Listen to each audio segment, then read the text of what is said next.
A very good afternoon and welcome back to this post-lunch session. We have Professor Nilima Bhagwati, who's the chairperson of NCT for the Eastern Zone, with us as the main speaker for this session.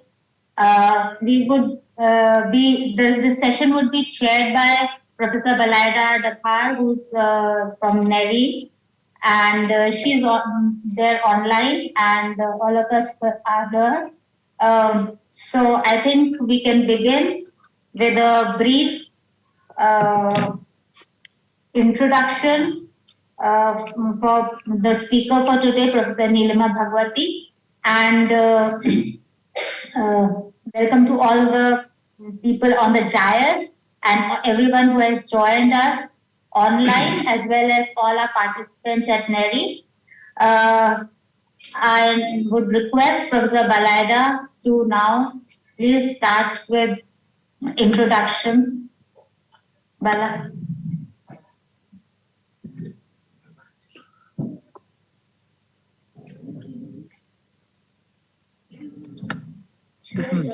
No.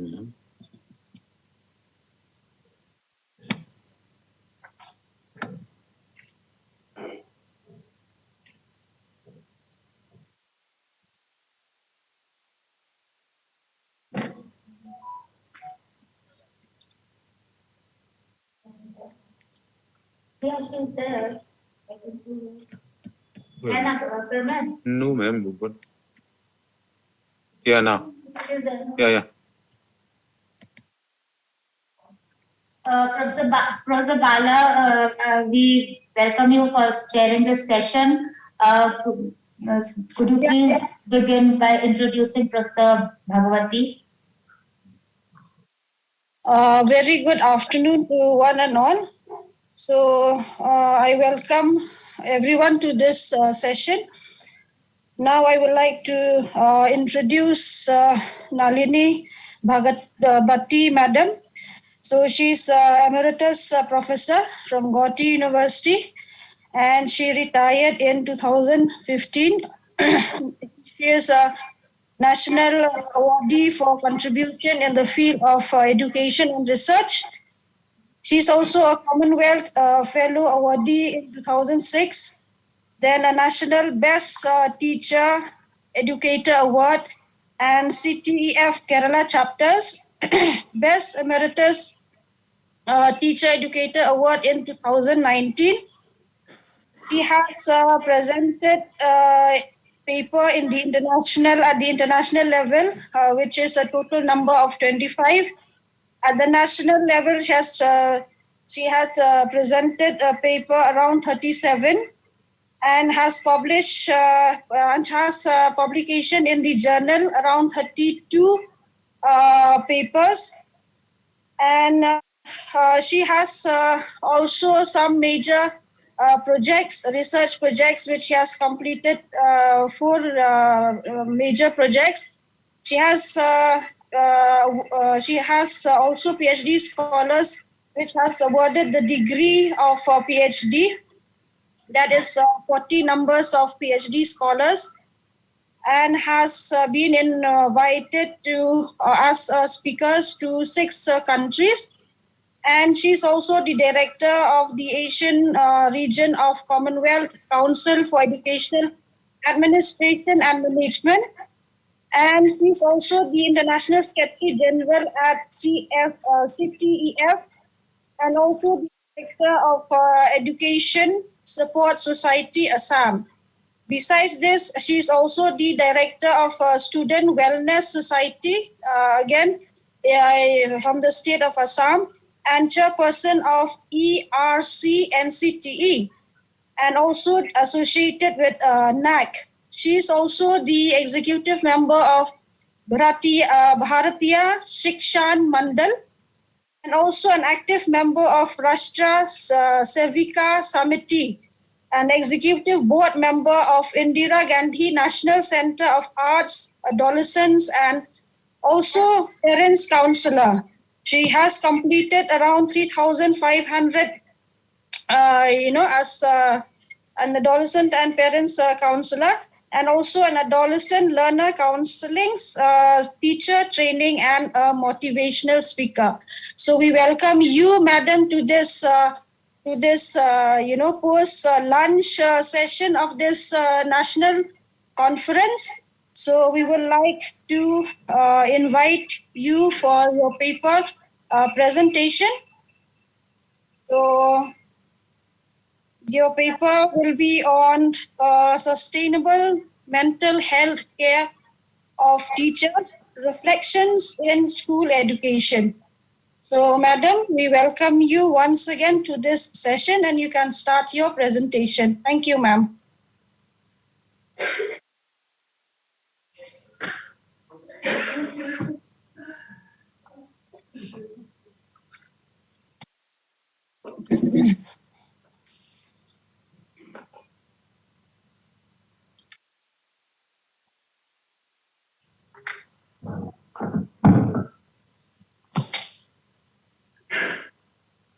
Thank you for the introduction.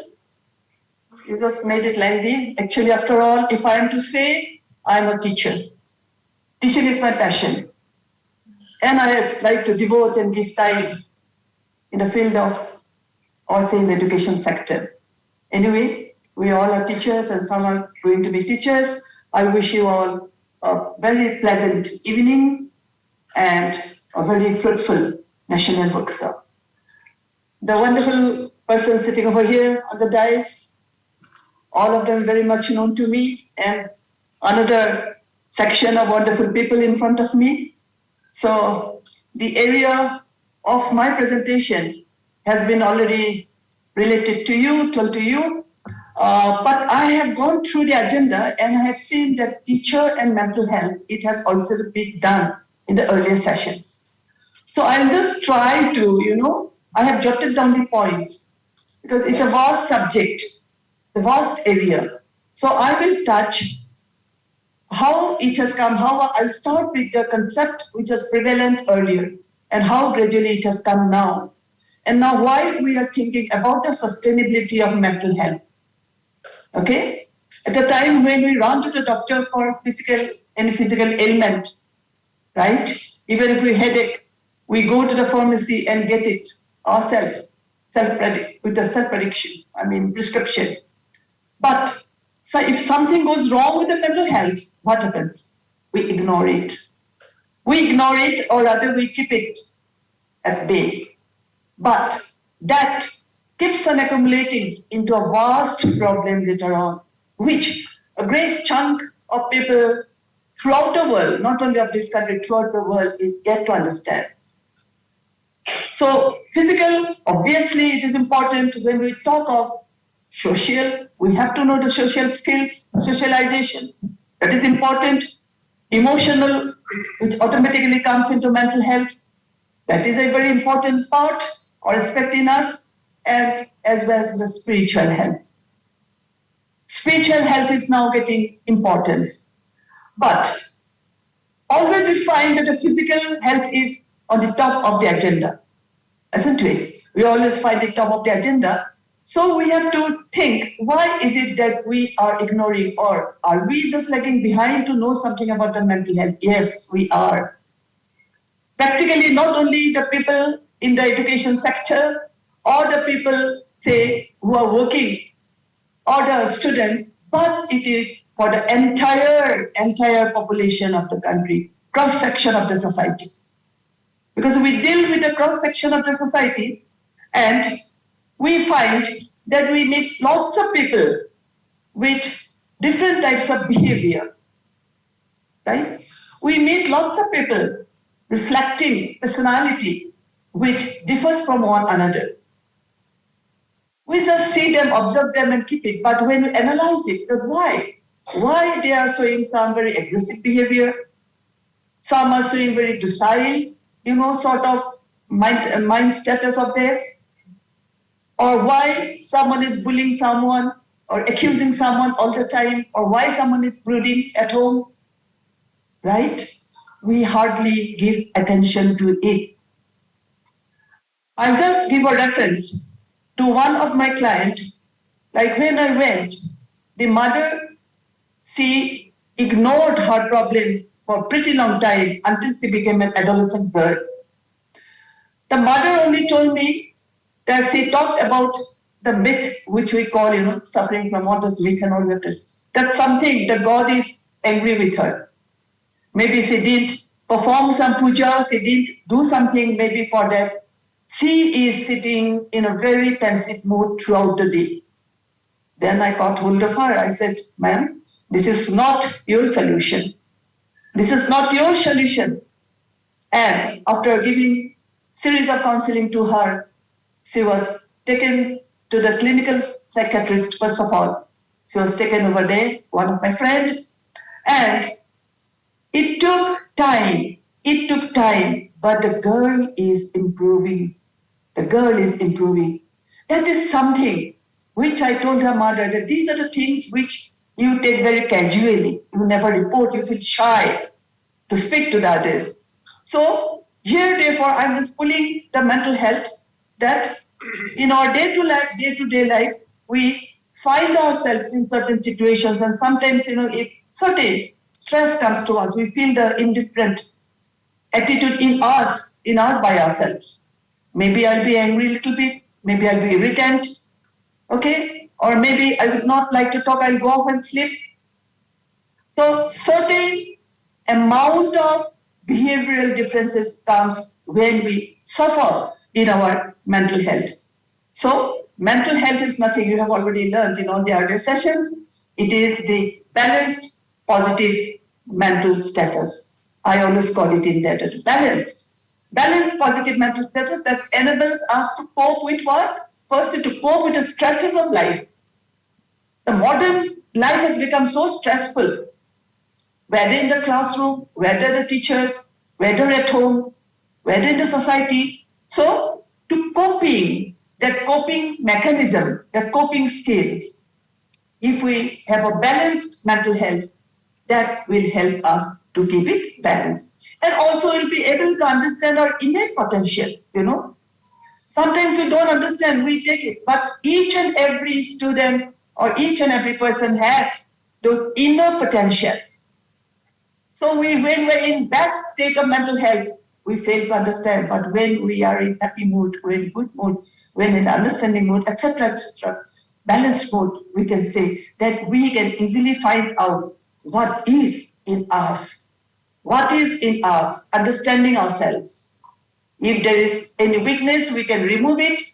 If there is any positiveness in us, we can strengthen it, right? And also, we'll find that we learn to view life very positively, very positively. I'll give you a small example. A positive person may say, if he or she finds someone, just to make it simpler for you, after seeing a long time, oh my God, you are getting so thin. What is wrong with you? Isn't that a sort of very negative type of way to her? She will automatically know why I'm getting thin. What is wrong with me? Her mental health will be disturbed. But instead, if I say in the reverse way, after a long time we have met, oh, you're fine. I look you quite nice, fine. That will have a very good positive reflect in herself. So the like it is very sort of the way we treat ourselves, our mind, the way we place it, where we balance it. Therefore, this is not something very new to us. Very new to us. It was there already. Lots of studies were done. But if we come to the ancient time, just believe, ancient time, and when we go to our Rig Vedas and all our scriptures and etc., we find, and they have, found out, and they've laid down. It is there if you want to read. If you go through the Rig Vedic scripts and all, you'll find it that there are 5 layers in our body. There are 5 koshas. They call it kosha.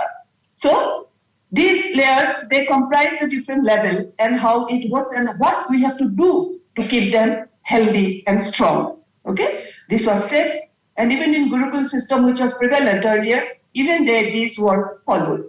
Like one of them is the physical layer or the physical faculty, which is called Annamoy Kosha. Annamoy Kosha for what? For physical fitness, for physical activeness. What we have to do? We have to take good food, nutritious food, to play, to walk around, etc., so which contributes to the development of the physical layer, physical faculty. Then there is another one. You have all heard the word pranayam. Have you heard it? It has come from that. Pranamay kosha. Pranamay kosha is a vital life energy. You can call it a vital life energy. So when there are sufficient pranas energy, what happens? We feel strong, we feel healthy, we feel nice, and we feel full of life. See how it was taught so many thousands of years ago. Then the third layer is monokosha. Monokosha, you can just find out. Mono is the mind. Monokosha. So monokosha was given the sort of importance, and it composed of the mind, the development of the mind, our thinkings, our feelings, right? Our will to do, etc. And this layer is very important. It was laid down, it was written down, very important because we express our thoughts, we express our ideas, we express our sensations as for development of this mental kosha or the monokosha. Then another one for the holistic development, because when we talk of mental health, it is already integrated in the holistic part, holistic development. That is Vidyanmoy or the Jnanamoy kosha. Jnanamoy is intellectual. Okay? Jnanamoy. What is Jnanamoy kosha? It is composed of intellect.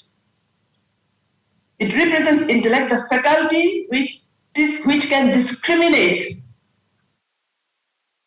which can earn knowledge, which can determine. And it is a layer which can be developed by meditation and by yoga. The development of this mind. There were a clinical psychiatrist, even now, they will also recommend to go for pranayam regularly, to go for yoga regularly, to keep the mental state, the intellectual status in a very fine way. Anandamoy is actually, it's Sat Chit Anand. It is called kosha, and it is in close proximity with the soul. It is in close proximity with the soul, and actually Sat means truthfulness. Okay, Sat Chit Anand. Sat means truthfulness. When we take Chit, C-H-I-T, Chit. Chit means truthfulness. Chit means keeping the conscious alive, conscious mind alive. And the third one, Anand, it means joyful. That is why they say this layer determines it can differentiate between the reality and the illusion. What a concept they have, see, in the ancient time. This particular layer of the body, when it is developed, it can discriminate, differentiate between what? The illusion and the reality. So, even if you go to the Buddhist doctrine, even if you find Buddhist doctrine, it is so wonderful to read, like the happiness comes from the inner mind. It has been said. So, for mental health, happiness is one of the very important factors. So, like that, from 1993 to the present time, okay, when we go through the different scriptures, different books, different findings, different research work, we have found that mental health is one of the most important factors, whoever he or she may be. She may be a housemaker, she may be a student, she may be a teacher, she may be a wage earner, for every section of the people, the population.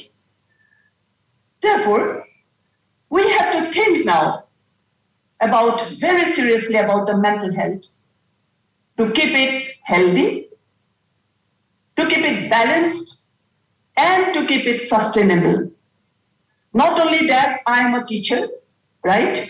That during my class hours, okay, I am doing this, I am doing that. But out of the classroom, I am a different person. At home, I am a different person. That is not balanced mental health. Okay? That is not balanced mental health. Therefore, maintaining and promoting and sustaining mental health is more important. We can talk about mental health, I can talk hours and hours, but that is, I'll be just theoretically telling you. But what is important? How we can sustain it. How we can sustain it.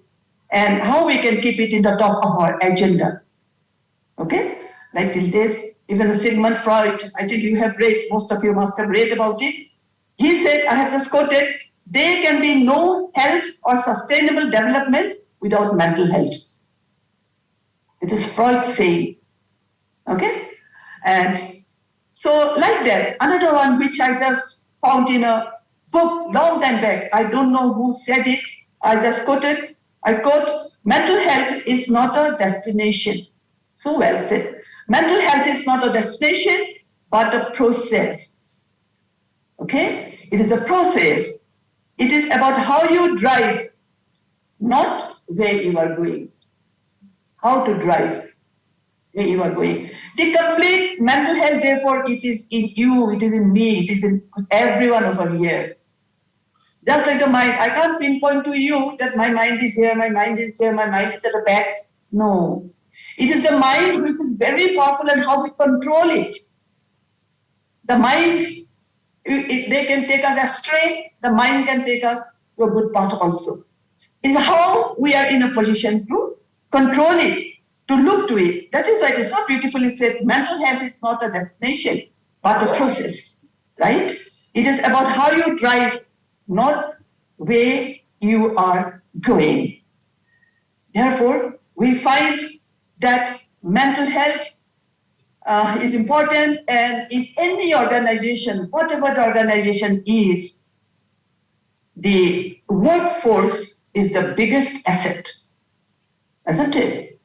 Be it the education factor, be it the economic, social factor, be it some other very important factor, political aspect, whatever it is, we always find, we know one thing, that the workforce is the biggest asset. And if workforce doubles down, if this asset, it goes down, then the whole sector will suffer. That is why it is the same thing with our education sector. Education and the health sector, they are the two most important sectors on top. So when we talk about the importance of mental health, obviously we have to talk how it is being promoted or how it is being sustained in each and every worker of any institution, any corporate sector, or in any organization. If you go through WHO, World Health Organization, they have also pointed out the same thing which I have just said, that no health or sustainable development without mental health. You can go through it. And also we find that teachers, I am pinpointing, as it has been very specifically given to me about teachers, and being a teacher myself with 45 years of experience, I just sometimes feel that I also need sometimes the guidance of a mental health expert. Every one of us feel. Sometimes it happens, isn't it? And when I feel that I also need a little guidance, I should immediately take the guidance. I should not ignore it. It happens. Sometimes we were bereaved at certain moment. When some very acute problem comes to us, I have nobody by my side, or something has to be done. Maybe at that time I may think I should be able to confront the situation, but I think that I should also take the guidance of an expert. I don't have to feel shy about it. I don't have to feel, hesitant about it. I have to go and say, this is happening to me. How can I improve it? How can I keep it balanced? This is each and everyone, and practically the teachers. Practically the teachers, because they are handling the most important chunk of the population, that is the children. That is the children. NEP, so rightfully they have placed guidance and counseling in school education. This time it will continue after higher education, because they need the attention. They need the highest attention of keeping not only their physical health, but their holistical development, where the mental health is also included. Now the question is, sometimes I think, yesterday actually I was thinking, while I was coming, I just reached Guwahati very late. So from the airport to home, I was just going through some works and all. Then I was thinking, yes, that we have also teachers by chance. We have also teachers by choice. Don't we? Isn't it? If I am a teacher by choice, I will have that passion. I will develop that passion.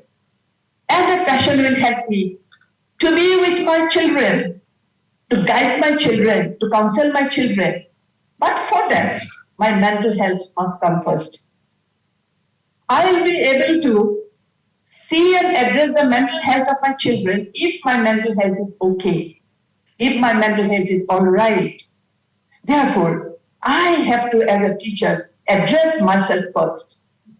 Whether I am by chance or by choice, I have to address myself. How far I can control my anger, how far I can control my emotions, harsh emotions, how far I can guide my children, my students, to have a very good mental health which will be sustainable. So, therefore, the teacher's role is extremely important, not only in the life of a child, but in the development of a nation. Because all of you know, Pathari Commission, what it was said, the destiny of the nation is built in the classroom, isn't it? So if the destiny is to be framed in the classroom, the mental health also must be good. Then only it will be possible. If I am cranky all the time, then nobody will come to me. No children will come to me to learn. And I also cannot make the outcome of my teaching fruitful. So therefore, I will not touch anything more what has already been touched to you or related to you already. I will go to some of the very practical which I have found in my counseling with teachers. Out of the 5,550 clients, my teachers' clients were almost about 1,010 or something like that, if I'm not mistaken, I have to see. So I have found that from their experiences, what they relate to me and what they feel, I will be telling it, and those must be corrected, those must be implemented, those must be promoted. Then we can sustain the good, balanced mental health of our teachers. Our teachers are wonderful, but it's obvious that their mental health may not be stable or balanced all the time. But for that, they must be very cautious. Now, let me tell you one thing. We have our policymakers, education policymakers. I always speak that first.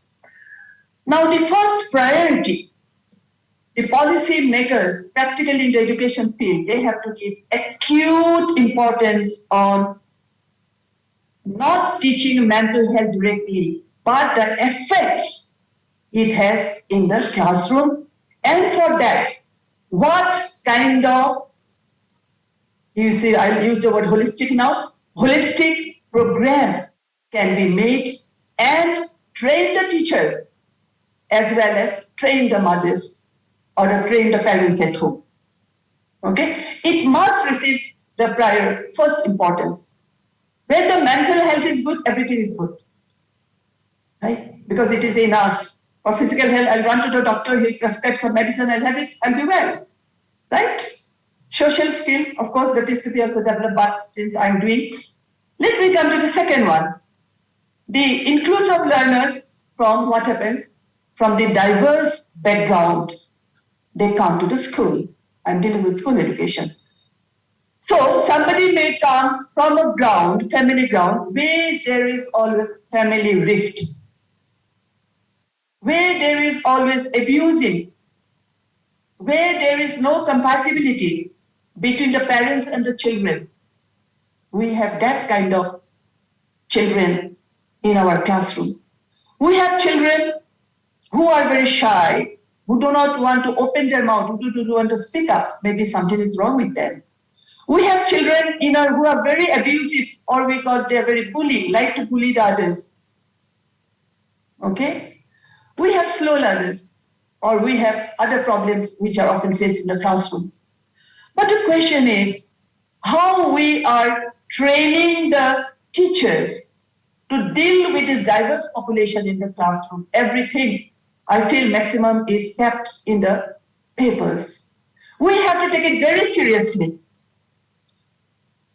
I ask, when I go to the schools on visit, I ask that how far you all learned teachers, you have gone through some training on managing the classroom children, management of students, very competently, very wonderfully.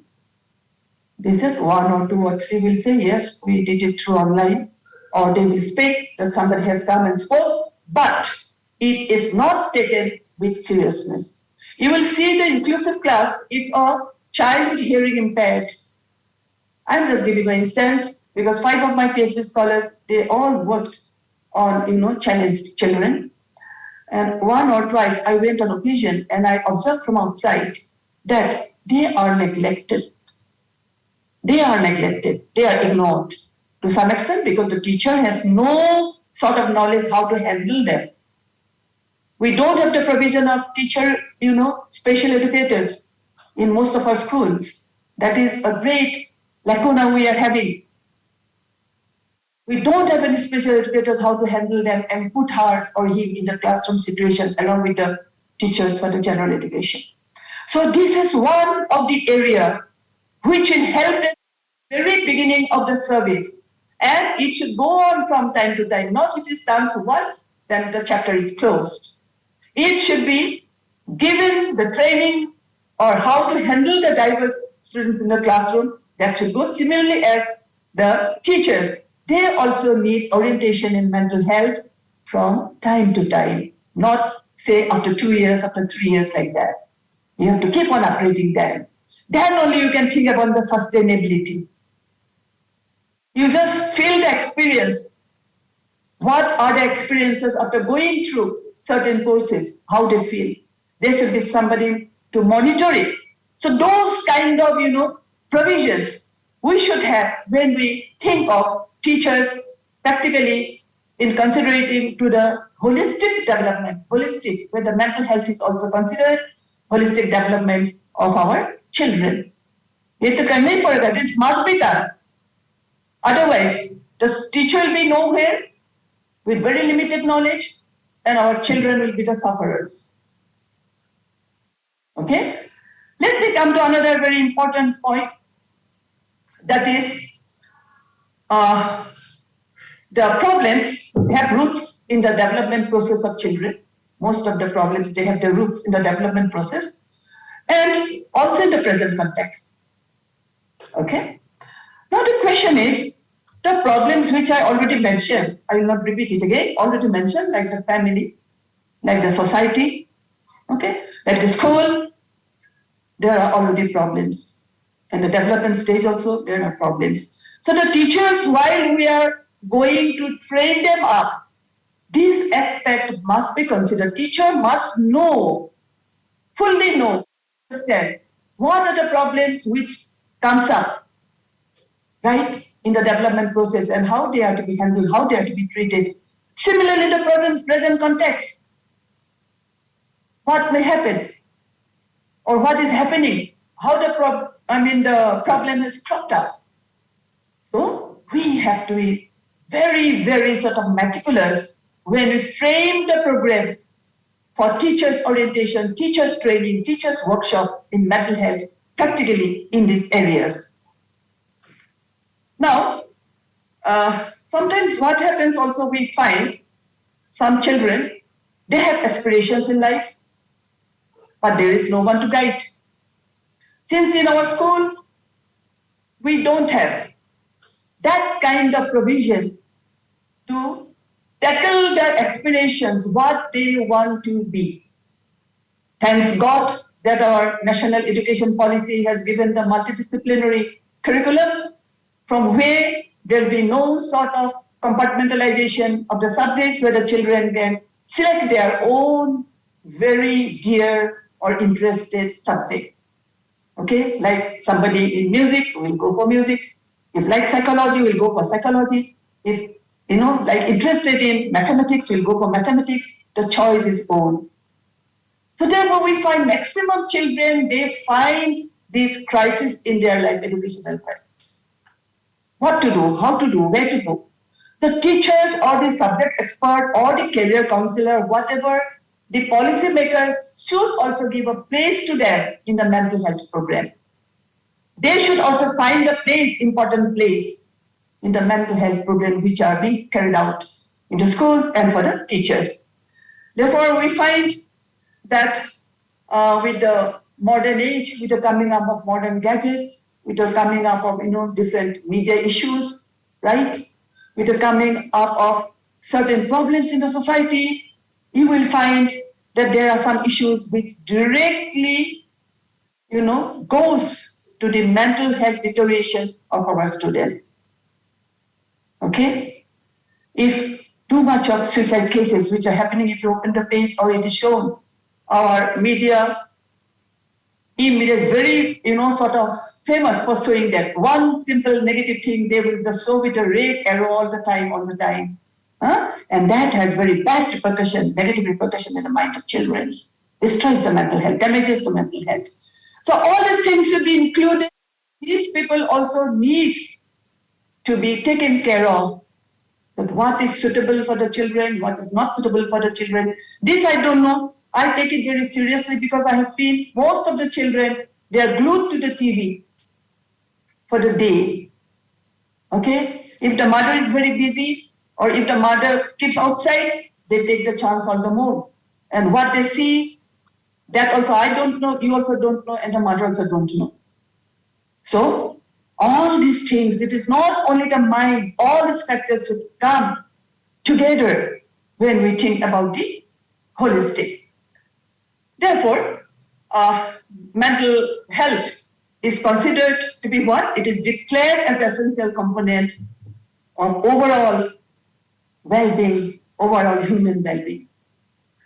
I repeat again, I took this quote, I quote, mental health has been declared as the essential component of overall human well-being. So no way we can just keep it aside. Even the Sustainable Development Goal, I think you have read about it, I do not have to say in detail, focuses on good health, it focuses on a mental well-being, and also speaks of holistic development. So we have come even to that Sustainable Development Goal. Okay? Then even the NCERT, I think you must have seen the Monodarpan program. Do you go through it? You should see it. Anyway, they have surveyed, they have brought up texts, lots of good works they are doing. Those must be read out, circulated, They must be aware that these are for you. You go through it. You go through it. So all the good works and all the good practices which are being done either in a school, that must be shown. Just yesterday, I was really blessed before leaving for Guwahati to see one army public school in Barakpur. It is in West Bengal. I was telling your principal about it in the morning today that it was a wonderful experience for me. I asked her how she sits, the principal, she sits with the little kids. She sits with the teachers and how the recognition received by the teachers are being displayed and how she holds, amusement programs from time to time with the teachers. She told me because they get bogged down, if they're after controlling or after working with the students for time, then I just take my place, I go to them. We just talk, interact, and make the scenario very pleasant so they do not feel tired or in any way their mental health is not affected. So these are some of the, you will not get in book, these are some of the principles of the institutions. They have to think and do it. Then only we can think about the sustainable. Otherwise, if the abusing situation goes on, it will not be possible anyway. Now, therefore, first of all, as for sustainable, I just request the education policy makers or whoever is right now in the educational scenario that we have to do the robust implementation of the mental health programs for the greatest welfare of our teachers and for the greatest welfare and benefit of our students. Robust. That is not I'm doing today, then again in 23 I will come, then again in 24 will come. No, not that. It should be a continuous process. And also the Sustainable Development Goal, SDG, that also so many good things it has said. So we must get into it, into our life, so that can be benefited. Another one again, which I think that will help in the sustainable, mental health, that is improving and extending access to mental health. I repeat again, improving and extending access to mental health as a fundamental component. Okay, as a fundamental component of universal health. Taking it a little bit bigger. Component of universal health and as an integral part of the primary and community health care. This is again not finding much importance. I repeat again, I take it to be very important, improving and extending what? Access going to mental health, right? Mental health care as a fundamental component of universal health and an integral part of primary and community health care. We have the community health care. We have. We can't say that we don't have. But the problem is these sort of thinkings that are yet to take place, particularly when we talk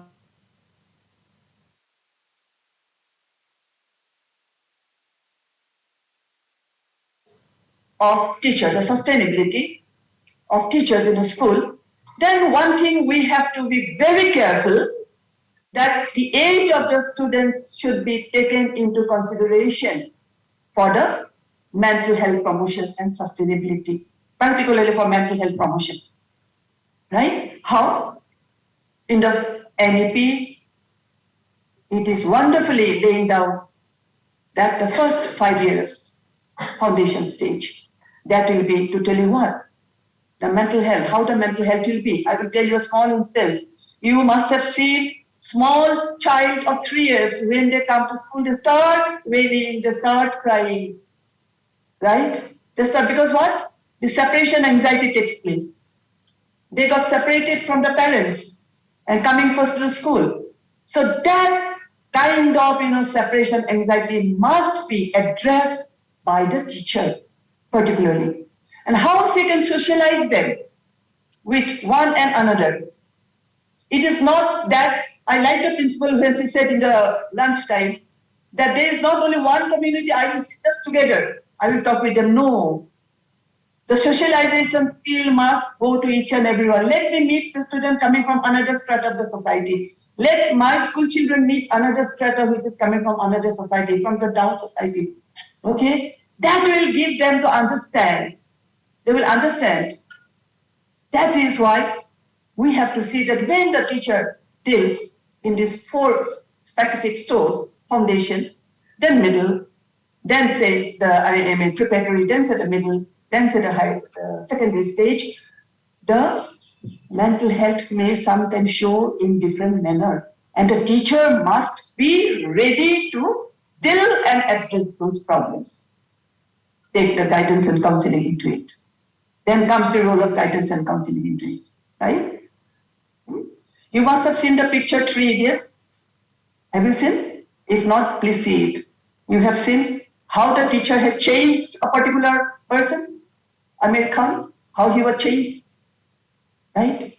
You have seen the Tare Zameen Par. These are some of the good stories, messages which has already come to us. We have to practice it.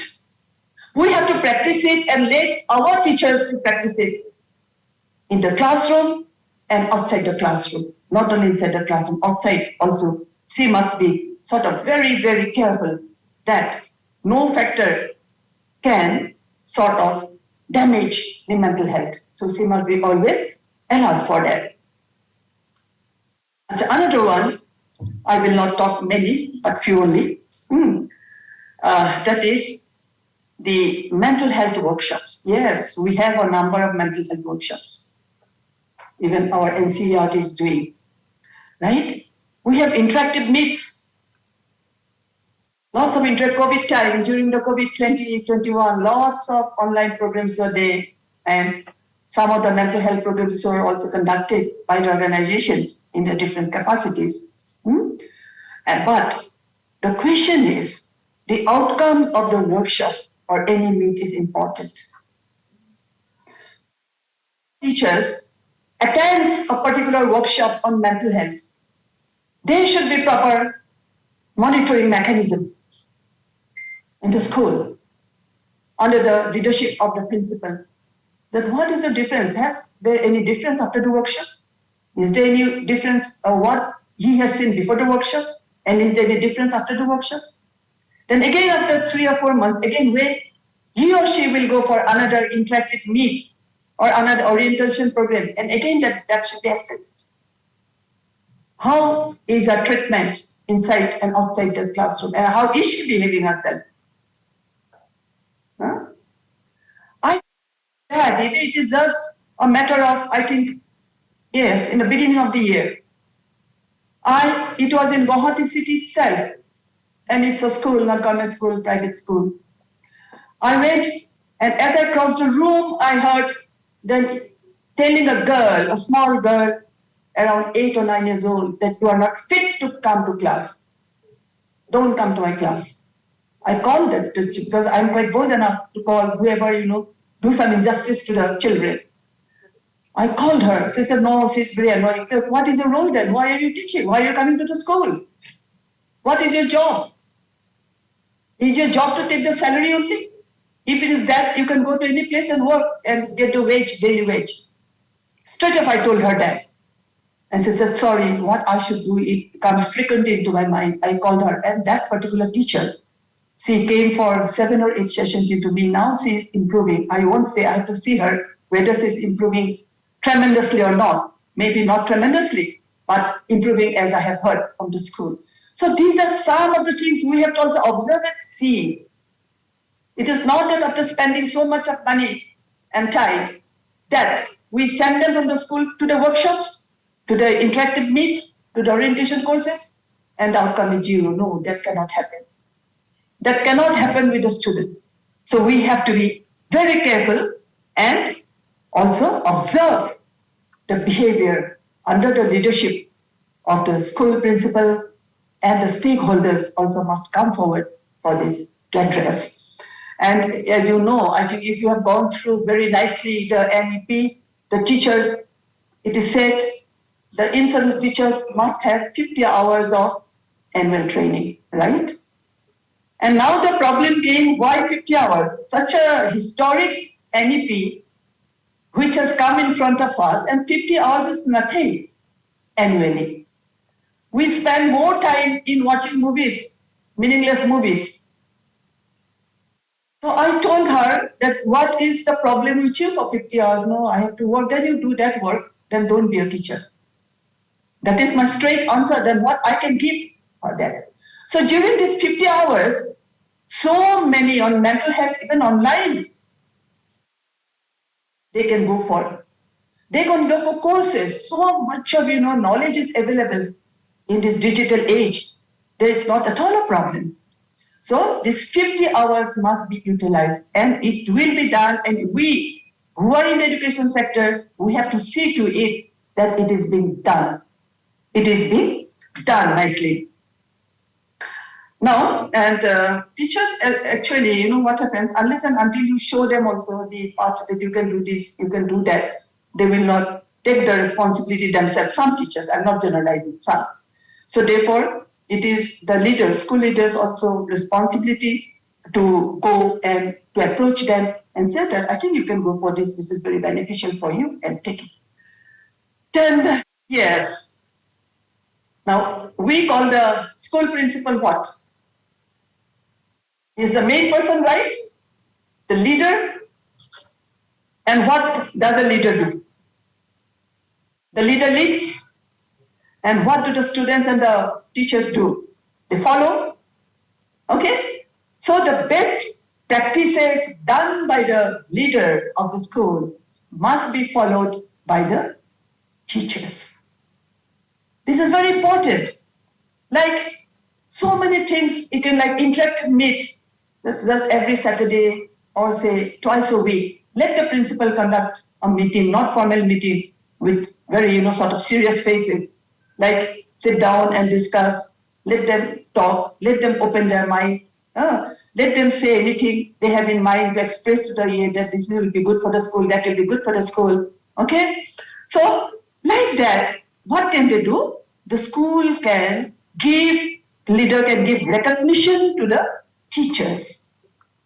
If a teacher has won a certificate, yes, it must be given recognition. I remember, when it was in 94, when I returned from America after doing my postdoctoral, the principal of the college is no longer in this world, but he has become my guru, the first guru. He was the college principal. After he said, he convened a meeting, the meeting where the students were there and all the teachers were there. And the meeting was there for what? To relate my experiences, what I did, and also to encourage and to inspire the students that how things can be done, This is I'm saying, if the leader, that is the principal of the school, shows the way that this is how you can do it without giving any stress. Okay? This is how let's do together. Let us do a teamwork. This is the recognition you have got. Okay, let us display the recognition in our office room or in the corridor where they have beautiful almirahs in some schools, where they can display the trophies, the certificates. Okay? That itself is a big recognition for the teacher, a big motivation for the teachers, big inspiration for the teachers. If they have this tree in them, they will love working in the school. They will love working, I'm telling you, they love working in the school because everybody wants self-esteem, even a small child. Everybody wants recognition. Do not much, but at least if somebody says thank you to what I did, that pleases us, isn't it? So these are some of the looks very small, very minute, but it plays a very important role in the life of a teacher, giving recognition, which is sometimes, we become miser in even to say thank you, isn't it? We are very bad sometimes. To my domestic helper, maybe I will not say thank you when she brings a glass of water for me, but if somebody gives me a glass of water, I say thank you for the water. So we should not be miser in saying these words, right? Thank you and all that. That they get immense happiness, the happiness comes.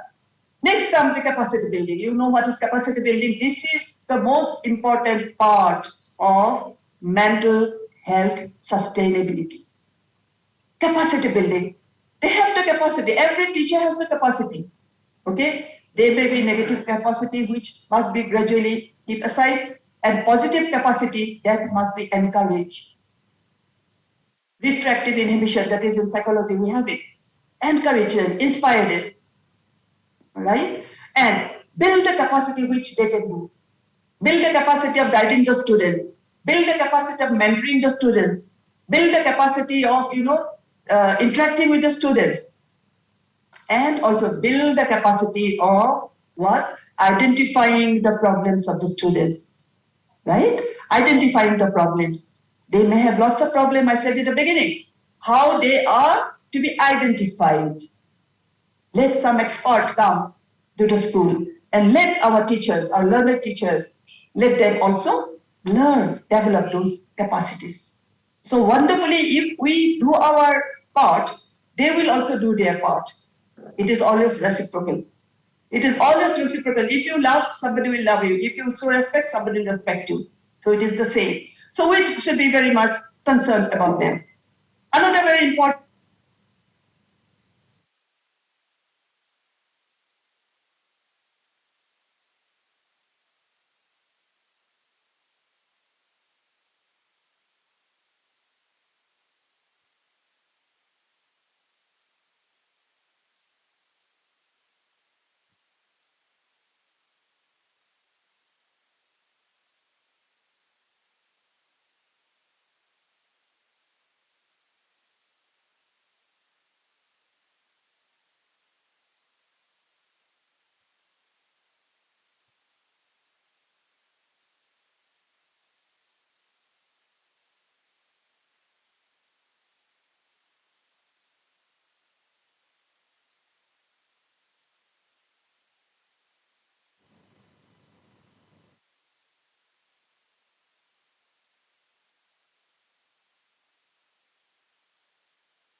I am coming to the almost to the end.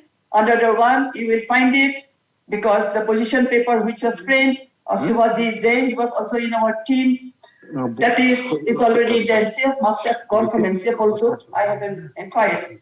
That is the wellness zone must be provided, established in the school. The wellness zone. The wellness zone where there will be access for students, there will be access for teachers. There will be access for their some, entertainment. There will be access for talk. They can exchange talks. They can also play. They can see some good movies, positive message carrying movies, etc., etc. And where also the problem which the teachers are identifying that can be also discussed with the parents. This wellness zone is very important.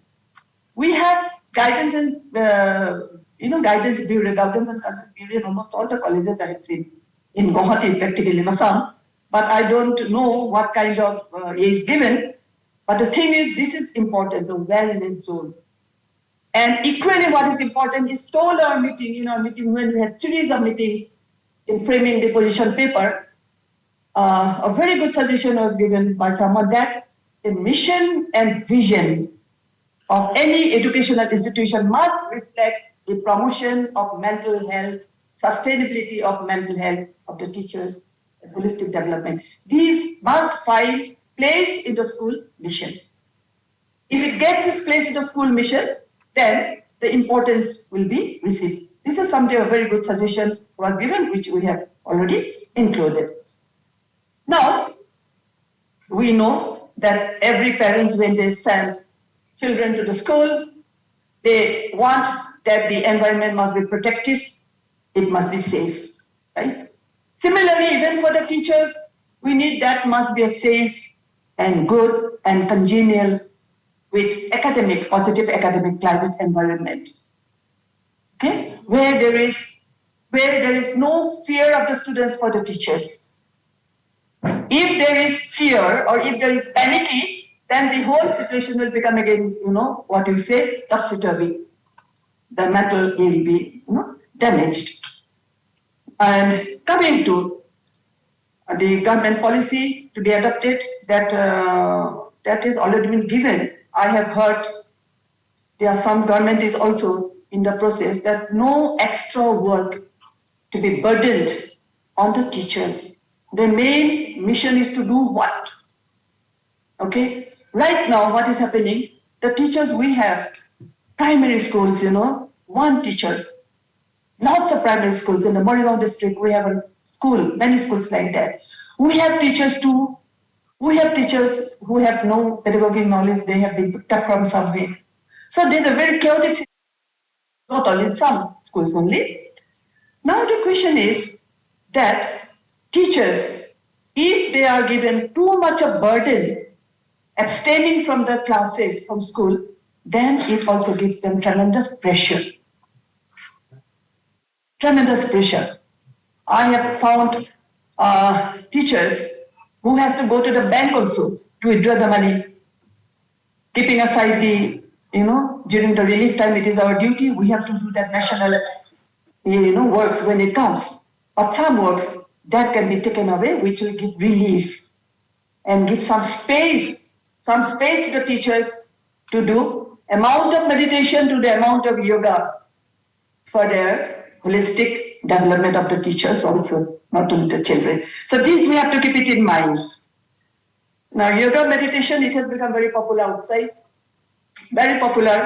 India, because lots of research work was done and the tremendous influence it has, which at the very beginning I told you about the 5 koshas, it was the tremendous or the abundance, improvement a person has. And meditation in the wellness zone, space would be there where the teachers, when they are free, they can do the meditation, they can do the yoga. When they come to school, they can do in the center yoga, practice it every day, and then change to the school code uniform, and they will be very, very mentally charged and they can do. That is, we should train them in such a way. This is what I feel very much in my mind, that they can, they can give, reflect meaningful expressions or meaningful connections, we can say. We should train them in such a way in mental health sustainability that they can, express very meaningful connections. This is very important for a teacher. Therefore, they have to, in the wellness center, they have to meet regularly and do the inspiring things which will help them in the long run. And yes,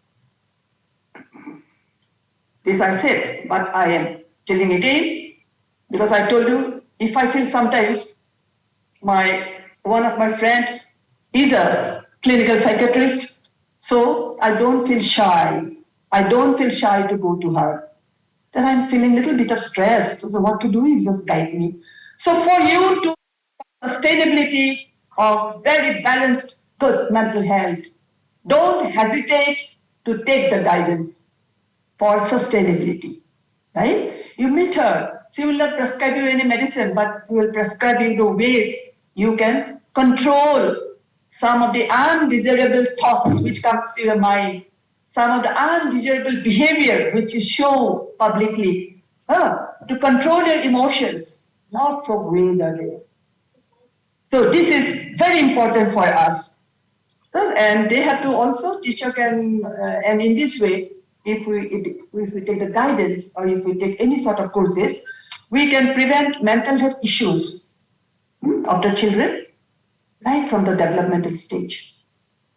We can prevent. Our main target will be to prevent, okay, if any mental health issues starts in the school, starts in the children. So therefore, the teacher must be well prepared to deal those. To deal what? To prevent mental health issues.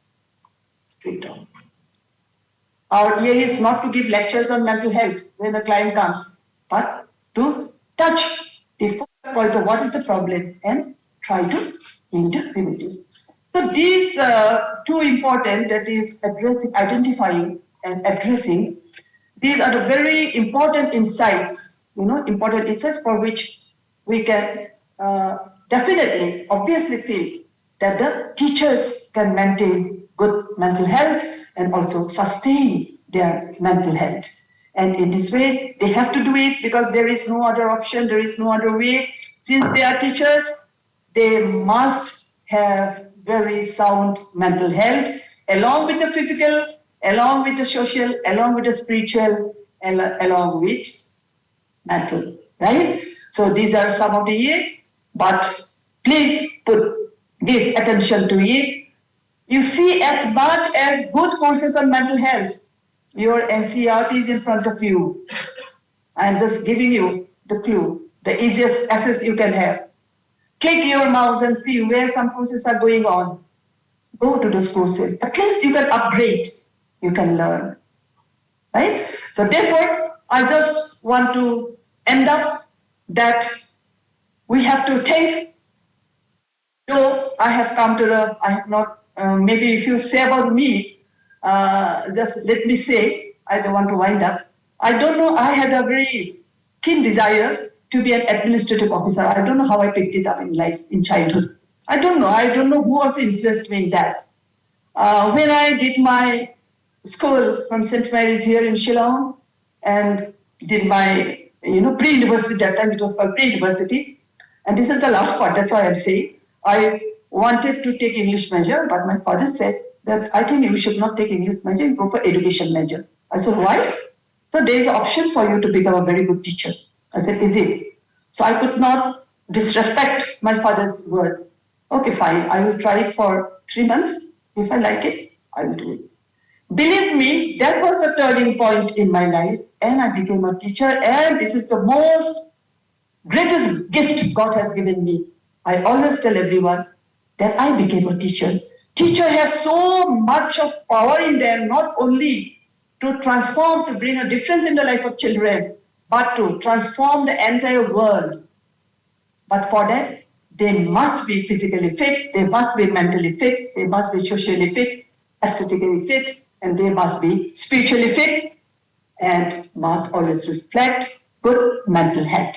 With these words, I wind up. I will not drag on more the same thing again and again. And you have already heard lots of wonderful lectures earlier. I think yesterday we had a session, today also we had a session. You're going to have tomorrow. And I do find that you all have positive attitude in you, and we all will be positively working in this sector, bringing glory to the nation. And this is the greatest service you will give to the nation, being a very good teacher with sound, balanced mental health. Thank you very much. And then, namaskar to all. And I don't know, I think I took a little bit of time, extra time. I will just finish it up. But what I say, that universal prayer is there. Sarve Shukhina Bhavantu. Let everyone be happy. You all be happy. You all be in good health, and I am educated mental health here today, taking this opportunity. And let us see the world in positive manner. Let us see the world in auspicious manner. With these words, Kuble.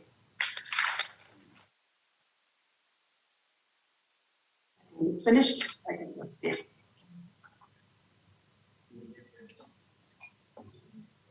Much time.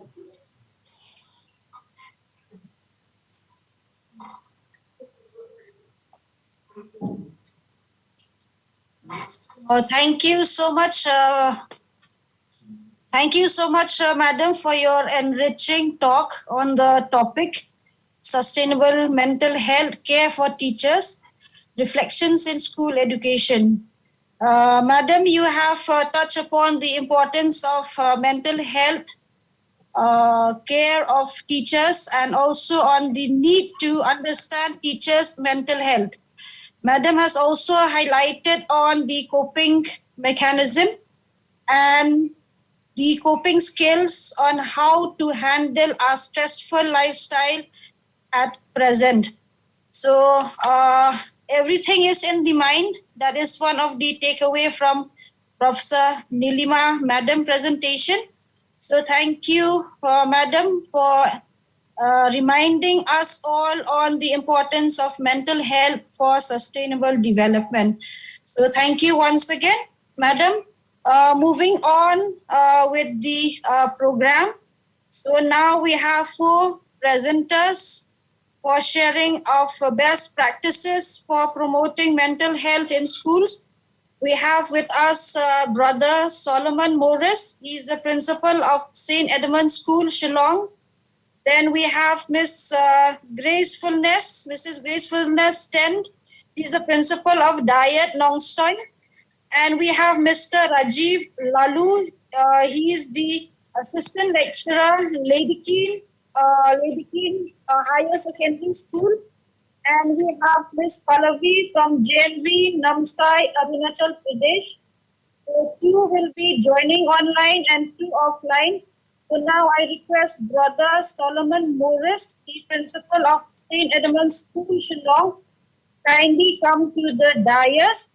And also I request Mr. Rajiv Lalu, the assistant lecturer, Lady King Higher Secondary School, to also come to the dais. And I would like to request Brother Solomon Morris, the principal of St. Edmund School, Shillong, to kindly start his presentation on sharing of best practices for promoting mental health in school.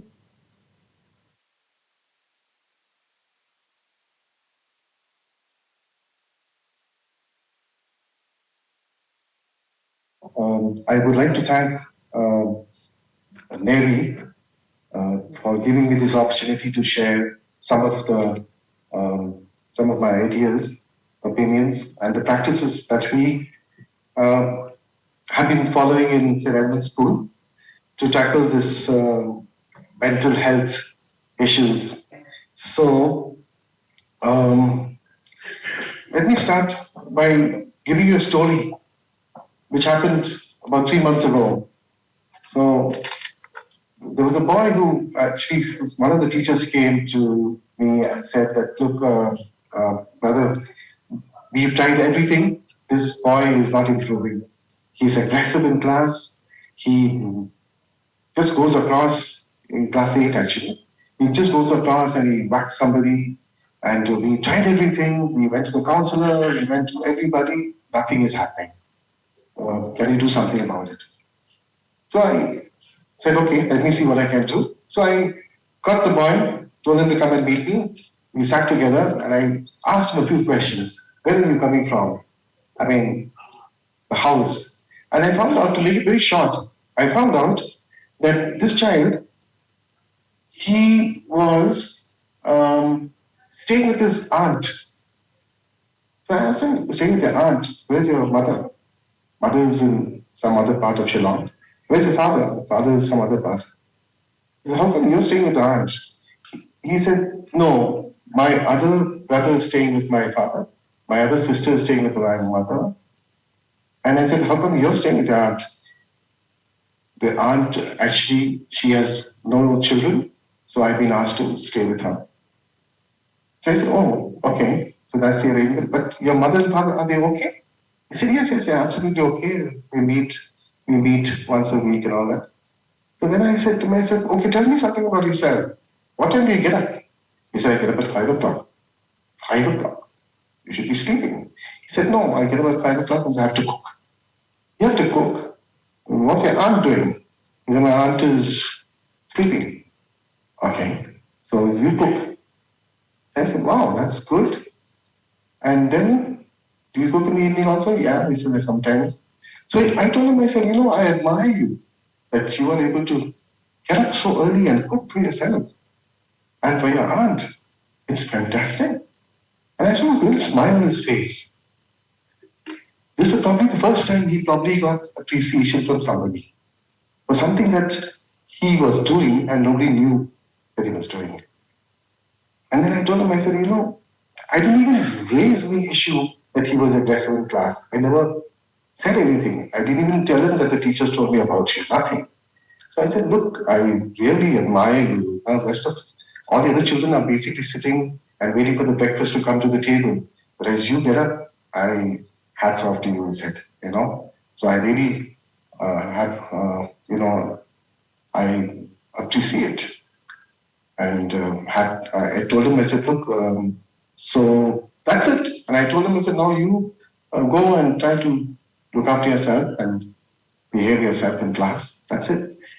At the end of the class, at the end of the day, the class teacher met me and she said, Brother, did you say anything to this boy? I said, yeah, I had a chat with him. He said, Brother, there's a change in his behavior. There's a change in his behavior. So I said to myself, okay, that's good, miss. I said, that's good. But I made it a point that it's not just going to be one flash in the pan, just I give him a appreciation. Every morning when he passes me, I stand outside and I greet children when they come to school. When this child passes me, I ask him, how are you doing? Are you okay? Makes a huge difference. And I didn't stop there. I continued that. Not only that, I met the parents. I told the parents, I want to meet you. I met the mother and the father. And lovely people. I said, look, take him out and make sure he stays with you. I said, because he's in class 8, and this is teenage years, he needs to do something. You have to give him support. He cannot be sitting over there. He said, but brother, my aunt, she's alone. I said, hello, do you want your child to be safe and sound, mentally okay? Or is your aunt more important? She is already an adult. I said, you need to do something. So mother said, okay, brother, from this year, we'll definitely do something. I just shared a story because there are so many factors involved. First of all, the teacher had to identify that this was an aggressive guy. But I would have loved to see the teacher going a little bit more deeper and finding out what I found out. And then the principal's job is to connect with the parents, teacher, child. That network is very, very important. So that's, I feel, is one of the characteristics, one of the practices we do in NCERT admins. Another thing I mentioned just now, that you need to stand. I, as a principal, I stand in front, not always, but generally I'm in front of the school and I greet the children. Huge difference it makes. Kids will come to you, morning brother, good morning brother, how are you brother today? And they give you a high five. It's so important. Is your school a safe place? Is your school a place where kids can be themselves? That they can approach you? Is it a safe place? And what are we doing about it? How do we keep the school a safe place? So if I, as a principal, do that, the teachers pick it up. The values are caught, not taught. The teachers will see, oh, brother's doing this, let's all smile. How many of our teachers smile when they go into a classroom? It makes a huge difference. When you smile and go, your disposition, your open disposition allows the children to be open. Okay? I'm going to quickly, I'll just read out because I've brainstormed all the things we are doing now. Look, we are not the best school, but these are the practices that we are doing, and I'd like to share it out with you. Another thing is this. Somebody mentioned physical health is inextricably connected with mental health. If a child doesn't have games every day in school, aerobics, we have aerobics classes, we have PT, we have swimming, we have a swimming pool now. If the playground is there, children and mental health automatically improves. Psychologists, all of you, know that for sublimation of your stress and all that, you need to let it out in the games field. That's it. So, do our schools have enough playgrounds? Do we make provisions so that the children can play? Okay? So that is a very, very important thing. So we, fortunately, Edmonds has a lot of fields over there. We have facilities, and our kids are pretty happy. Staff training, so vital, so important. Periodic training of teachers, how to handle children. And right now, as I'm talking, there are 4 teachers who are doing a program on counseling, online program, conducted through Bangalore, and they're doing it. I'm doing it myself. Okay, so we've already finished 4 Sundays and we have to submit assignments and stuff like that. But brilliant. I mean, I'm encouraging more teachers to do that. So that's one. Student councils. Why can't we have student councils? So we have student councils where children bring their matters and they talk about it, moderated by coordinators, our teachers. So junior school council, we have student council, middle school and senior school. So these children, they see what's happening in the school and they bring it to the table, they talk about it and they find their own solutions. Again, facilitated by the teachers. They come up with their own ideas. Fantastic way to get kids to, mentally be alert, okay? Recently, when we had the pandemic, our social justice groups, we have a social justice club, 30, 40 kids are there. So what do? They organize a seminar, they organize a small little program on mental hygiene. And we were aware that the kids are getting addicted to the phone. So the children brought this into, and they conducted meetings, Google Meets, right across the board. And they shared, and the children were chatting and all that, and telling us, I get addicted, I get bored, so I go to think, I don't study so much. All that. Fabulous. Okay? I thought that was brilliant. A student-to-student relationship, they themselves, energize. It's a fascinating thing for them. You are empowering the students actually. And that is where your mental children, they don't get into trouble. That's one. Then you have, we've invited doctors and experts. We invited recently a doctor who was a psychiatrist to talk to the kids and substance abuse, the dangers of substance abuse. So you can do that. Organize outreach programs. Get the children to go out of their school, not just stuck in their own school. No, go out and see the children who are less underprivileged. Work with them. Visit the elderly people. Go and see them. See how they live. What troubles they face. The elderly people. The home for the aged. Okay. Then get involved in social justice programs. Connecting with international students. Fortunately, we have, as in Edmonds School, we have brothers of schools in Australia, in Ireland, in Africa, South America, North America. So we connect with them. So last year we connected with the school in Australia. And there are schools who connect with children in Africa, like Sierra Leone and all these, where they have huge issues. And also take up causes in helping children in Afghanistan and, reaching out. That also, children realize, hey, it's not only about us, it's about other children who are in a worse situation than us. And it really helps them. Okay? Incidentally, I'll just tell you, two of our boys who were in the social justice clubs, they started an NGO helping children. If you check on the Facebook, it's called Ed Lodge. And what are they doing? They are connected with so many people on Facebook and asking them to volunteer to teach children. Each one teach one. And there are 60 countries, volunteers from 60 countries who are helping these children out. It's amazing. 2 kids. Where did they get the idea from?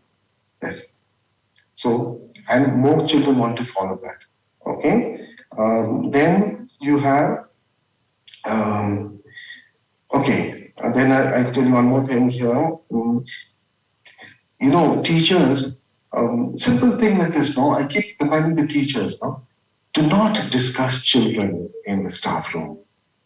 Do not. No character assassination. If you have a problem with a child, you deal with it personally, go to the counselor, but do not talk about it in the staff room. Don't discuss children in the staff room.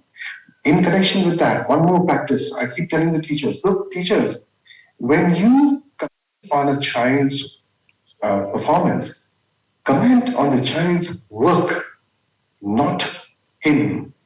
What do we do when you see good boy, very good boy? Hello, what about the other guy who's sitting next to you? He doesn't get good boy. Good work, yes. Good work, excellent work, good. But what do you do? Look at your handwriting, lazy fellow. Hello?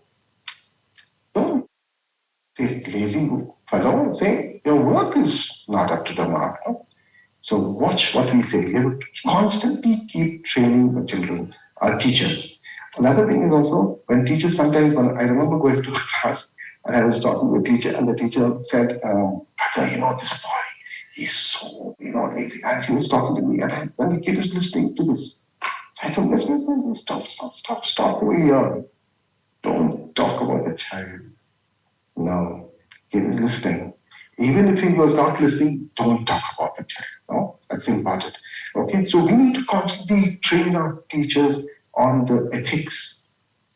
No, what is it? And discrimination. If you go to a class and you ask a teacher, can you give me 2 boys immediately? You, William, Danny. What about the other kids? Do we ever back the underdog, the guy who is not shining in the class? Isn't that connected to mental health? If I am sitting, I know I was a victim of that in class 8 when I was studying in Mumbai, and I was never picked for anything. Maybe I was a short guy. I could sing, I could dance, I could act. I had taught musicals and stuff like that. But teacher never saw that in me. It was always this guy or that guy. And I said to myself, that's so discriminatory. You cannot do that. Yeah? So that's very, very important. Because it affects the children. It affects the child. When you give one guy too much of importance, it affects. We have to be very, very fair. So these are the things that to remember. Another thing is, we have a very strong child protection policy in school, very strong child protection policy. So any kid who's bullied, immediately he reports, and we have a mechanism in our diary. Okay, I feel school should have that. All schools should have that. A definite policy. For example, another thing, none of the children can visit a staff room. Nobody goes into the staff room. Boundaries. No teacher will physically touch a child. Okay, I was talking to one of the lawyers had come to speak to our teachers. Very interesting point he made. One of the lawyers had come and he said, everything depends on the perception of the child. I can go and do this to a child, okay? He will not mind. He won't worry about it because I have a relationship with him. Another teacher who he doesn't like, if he does that, he will take offense to that. Why are you beating me? I didn't beat you, I just touched you. You beat me. Perception of the child. So it's very, very important how a teacher keeps a distance and how he talks, how he relates. And if you want to really get to the child, you need to know the child. How many of our teachers get to know the children? If you want to get to the children, if you want the children to do well in studies, first do a little homework on the child. If you know the child, that's it. And very often, I keep telling the teachers, it's not the subjects that you teach, it's the child that matters, not the subjects. Okay? So that's one. Then child protection policy I mentioned. So we have teachers on duty in the field. When they are at the break, all the teachers are on duty. It's extra work, but the point is, what are we telling the children? We care. We are there for you. So therefore, we have 2 special educators in St. Edmunds. We have a counselor and we have a full-time nurse. A nurse is there full-time. Any child who's sick, hurt, breaks his hand and leg, we are there. And we have a doctor on call. We tied up with Bethany Hospital. Immediately we can take them. And we call the parents also. So these are practices that look after the children. It helps the children to be safe, and very, very important. If your physical health is good, mental health is good. My words, my actions, my attitude can make or break a child. What I say, the comparisons I make, even when parents come and they tell me, brother, my elder son, he was so good, he was really good, but this boy, and I keep telling him, I say, excuse me, he's got other gifts also. So we need to also, make the parents aware of this comparison thing. Teachers, parents. Again, I said it's a network. Okay, so comparing children. Yes. Greatest, and Madam who was here, she mentioned this thing, and she said, look, if the principal has to model, teachers have to model. As a principal, I have to model and show that this is the way it's done, So that is very important. Another good practice we did it 1 year, was the circle time. If you can get the children who have this specific behavioral issues, get them to sit in circle, during value education time or life skills. We have life skills classes also. They sit together and they air out their issues, very, very important. The kids talk and you sit outside and you facilitate, get the counselor to sit and listen and talk, circle time. And another very important point is your parent-teacher meeting. How often do we have parent-teacher meeting? When you have parent-teacher meeting, give the opportunity to the parents to speak. Tell them, have the mics floating around, tell them, speak up. And, ultimately, it's the child that matters. So we need to work together, teachers, parents, children, and principal, management. We have to work together. So these are some of the points I have. That's it. Thank you, everybody. And I hope you got some insight into the healthy practices. Okay? Thank you very much.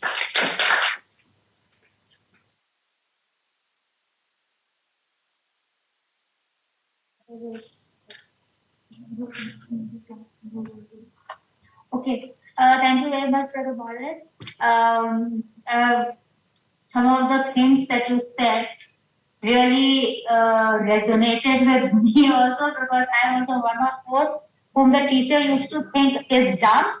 And the teachers, even in my masters, the teacher would ask me, are you following what I am saying? So this was like, sometimes, so what I would like to say here is, adding to what you have been saying, sometimes our own personal experiences are the best source for our own learning.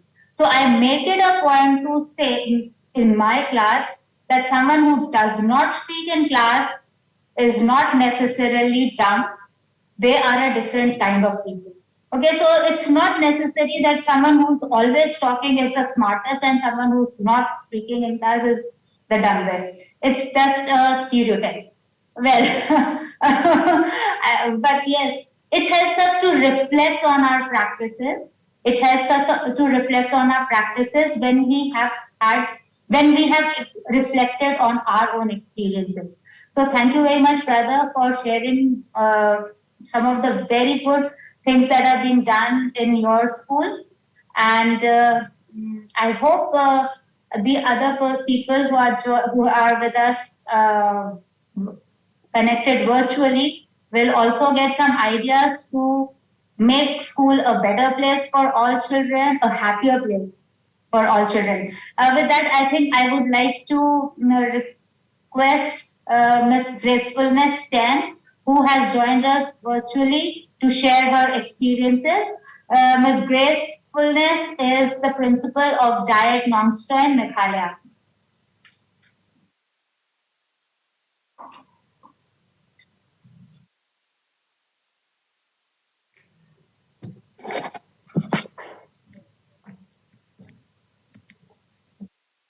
Thank you, Dr. Prachi, for giving me the opportunity, and a very good evening to all the participants of this program. It is a privilege here to present some of the practices undertaken by our institute. So on behalf of the District Institute of Education and Training, Nong Stoin, West Castle Hills District, I would like to present some of the programs and activities that we have undertaken here.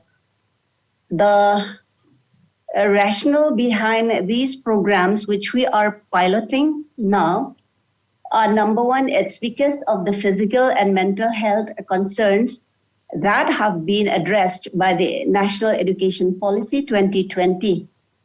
And number two is it's the context of our situation, that is the availability of the resources in our institute. So, dear ma'am and participants, I would just like to share with you the objectives of these programs. So in short, number one, the main objective, number one is the alignment with NEP 2020. Number two, it's because we want to prevent suicide and related societal behavior. And number three, we create a space for creativity for the faculties of the diet, and also to distress them from the hard work and anxiety, not only the students, but also the faculties as well. Number four is to make learning a joyful one and to enjoy learning in the open space. And number five is to adopt and encourage using of multiple learning strategies to avoid stress and anxiety of the students' teachers. Number six is to create an environment of collaborative learning and to avoid the boredom and monotony of four-wall classroom. And finally, it's because of the physical fitness, emotional, social, and mental development of the students. I would just like to share the activities undertaken by us. Number one is physical education, and in relating to physical education, we have activities like the cone stack and hoop hurdle race. We have the army drill, crawling under the bridge. We have the cone flip activity. We have the head, shoulder, knees games, the parachute activity. Number two, on on-site learning, we have field visit where children learn where students learn at the spot. So we used to take the students to the place. They learn from there, and we ask them to write and report and what other learning outcomes achieve out of that activity or by visiting to that certain spot. Number three, in relating to performing arts, we have presentations like drama, folk dance, folk music, and folk song. Number four, in fine arts, we have this outdoor miniature painting. That is, students were asked to paint on pebbles or bark of a tree, so on and so forth. Outdoor, they used to paint this. Then finally, on fine arts, we have even the art gallery where we display all the work of the students, of the student teachers. Then number five, we also used to conduct the outdoor classes where we have cooperative learning, we have group discussion, and also we have flip learning. Flip learning is you start giving assignments from inside the classroom, then you allow the students to go outdoor within the diet campus, and then they learn something from outside and then come back to the classroom and give a report on what they have learned.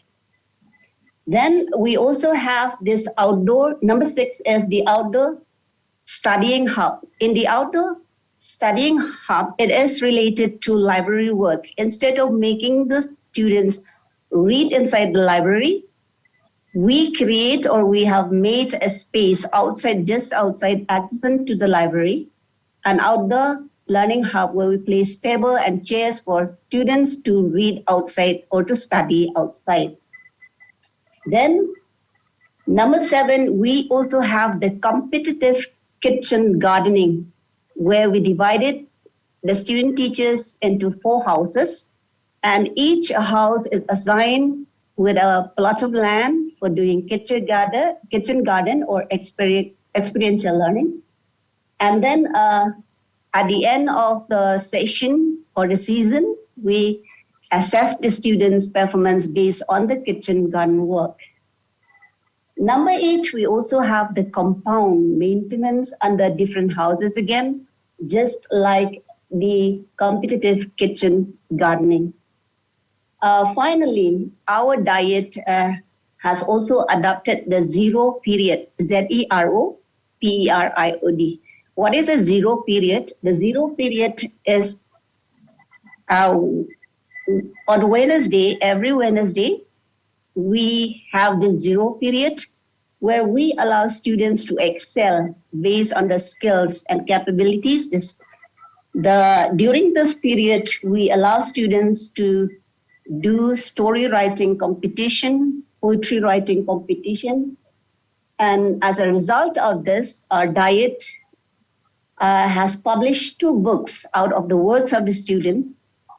These books entitled number 1, Tales Across Our Neighborhood, and number 2, Games Across Our Neighborhood, which is actually the work of the students, and we publish it from the diet. Then during zero period, we also have debate competition, extempo speech, the youth parliament, counseling of students who seemed to be in distress, depressed, full of anxiety and stresses. So these are the activities undertaken by our diet. And finally, I would like to thank again Mary and also my team from Diet Milestone. With that, I've come to the end. Thank you once again.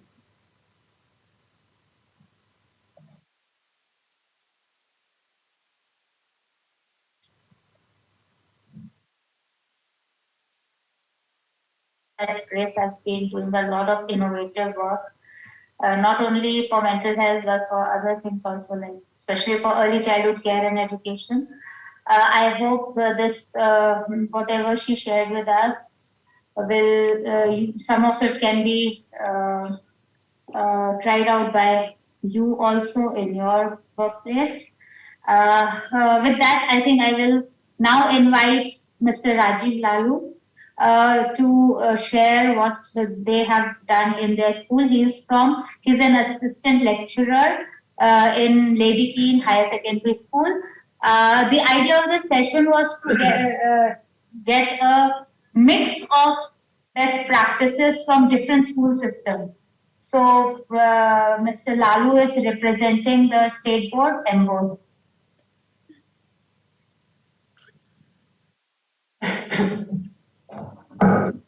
Good afternoon, everyone. How's everyone feeling?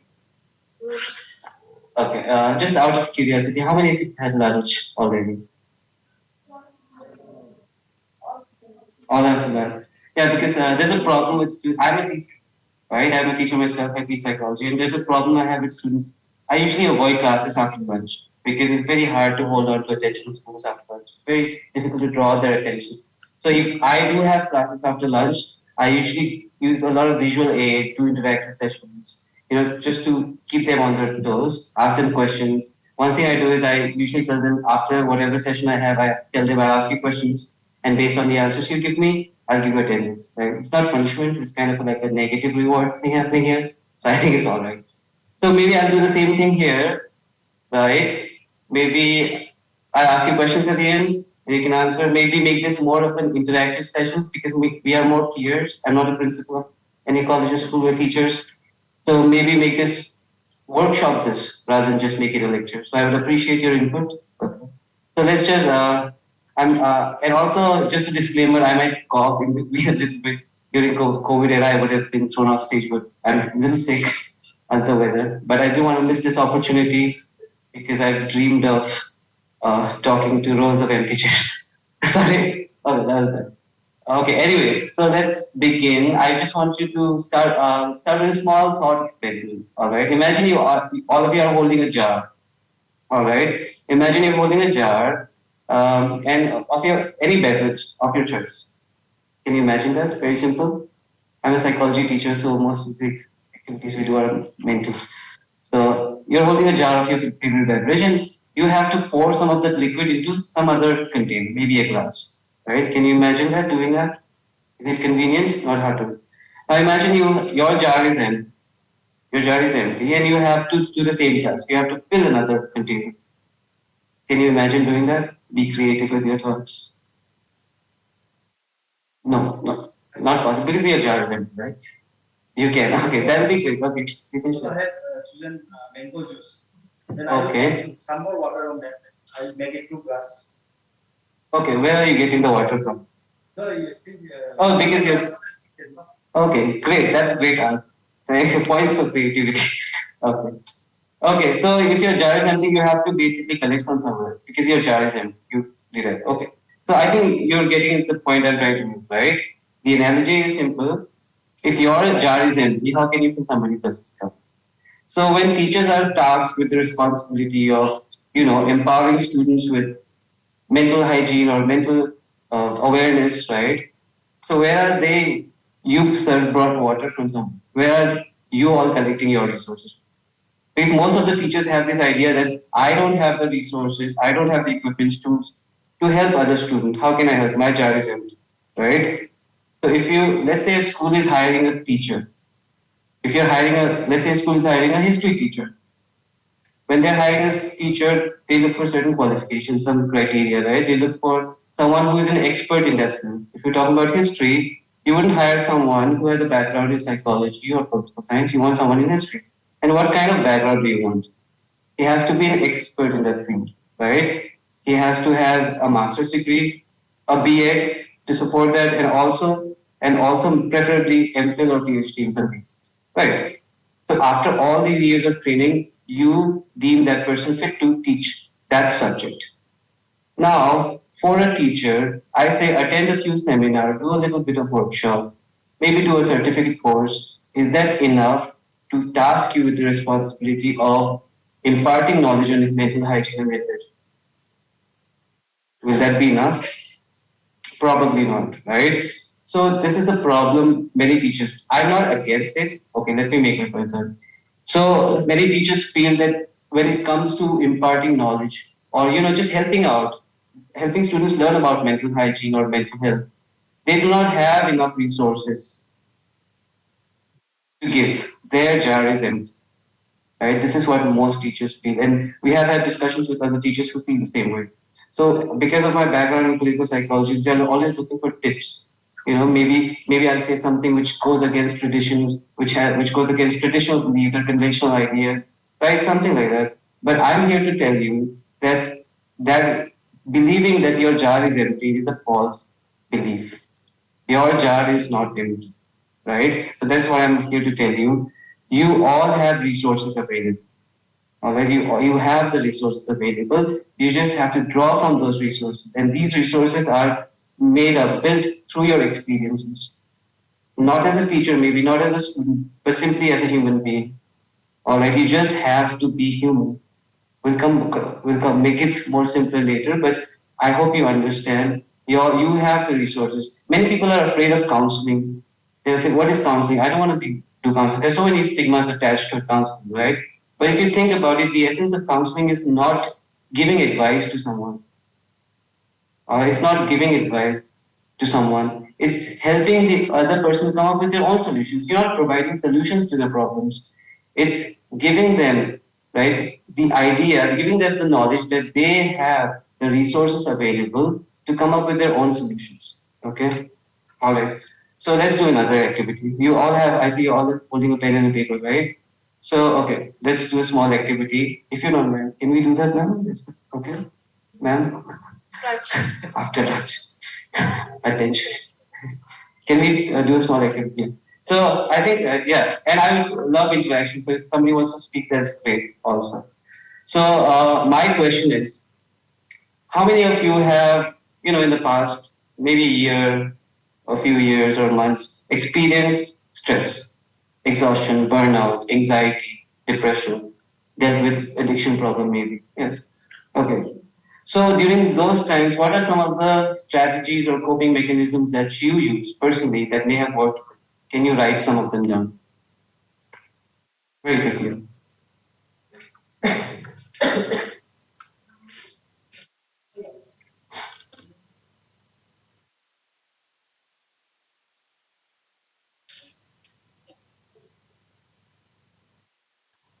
And feel free to share if you're done. Maybe we can just go through them.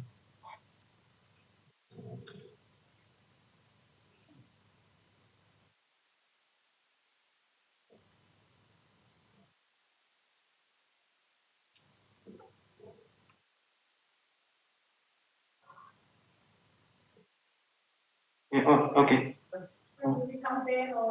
No, I think you're audible. In fact, I think that I'm audible as well, right? Without the microphones. Okay. Yes, last decade saw me challenged by moderate depression, anxiety, and panic attacks. So I was on medication. For that, I stopped medication because that was giving me a lot of side effects. I switched over from brisk walking, 45 minutes. Twice a day I used to do that, and chose gardening, playing with the pets, and then listening to music, and trying out recipes, cooking and all that. And nature basing, I love nature, meditation, prayer, and yes, all this. Okay, that's great. I turn to nature. So walking and many activities. Okay. Several activities including cooking and gardening. Walking. Okay. And yeah, writing, journaling, nice journaling. Journaling. Okay, that's great. Anybody else wants to share?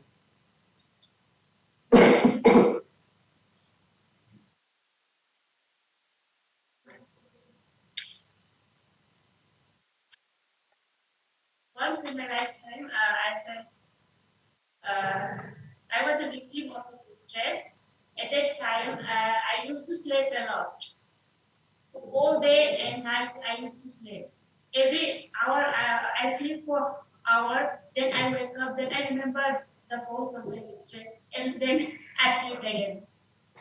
So I slept a lot at Yes. that time. That's what I want to say.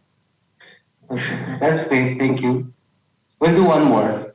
Let's not waste time. I think we're already past our deadline. Is anyone want one? Yeah. I also had a problem with depression and personal life. So that's when I had visited a psychiatrist. She mentioned it helped, but it had a side effect. So I went for just walking, and I did some yoga, breathing exercise. So then I visited the church again. Okay. All right. The involvement of community also maybe in some way. Okay. Prayer. Okay. So all these activities help, right? So and the mammoth sleeping and brisk walking and gardening and cooking. All these. Did you learn this from somewhere? Was there a book which specifically mentioned these activities? No, some of these maybe you heard someone say past about this. So yeah, people do suggest. And yeah, so you try them and you use them, right? So I'm glad Brother Solomon spoke before me, and I think it was reiterated again by ma'am, right? You don't need additional knowledge sometimes. Oh, sure, sure, sure. The biggest stress which I came across is dealing with the teenagers. I have a teenager. Every now and then, I deal with some kind of problem. And because of those problems, I went into medication also. So still it's like it's with me. And I deal with like talking to my husband and I do some sports activity. But I don't like really what my reason on that. And I just go and go to watch a movie. And guess so dealing with a teenager, like how to deal with it, this is the biggest problem which I can Okay. Okay.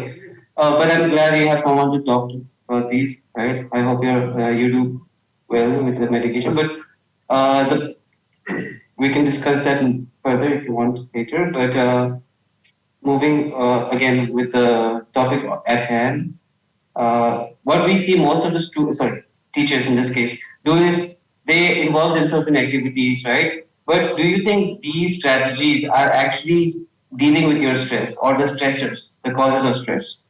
Would you describe them as task-oriented strategies or are they avoidance-oriented strategies? Because with sleeping, sometimes maybe brisk walking, gardening, you are moving away from something that is causing you a problem, right? You're not dealing face to face. You don't agree? Okay, all right. Sometimes you're talking to yourself. Okay, so you didn't. Oh, sorry. Okay. So okay, these are like breaks you take. Okay. These are healing practices. Okay. So suppose okay. I agree. I agree. So they help you. They do help you. Okay. So you wouldn't classify them as avoidance strategy. They are task oriented.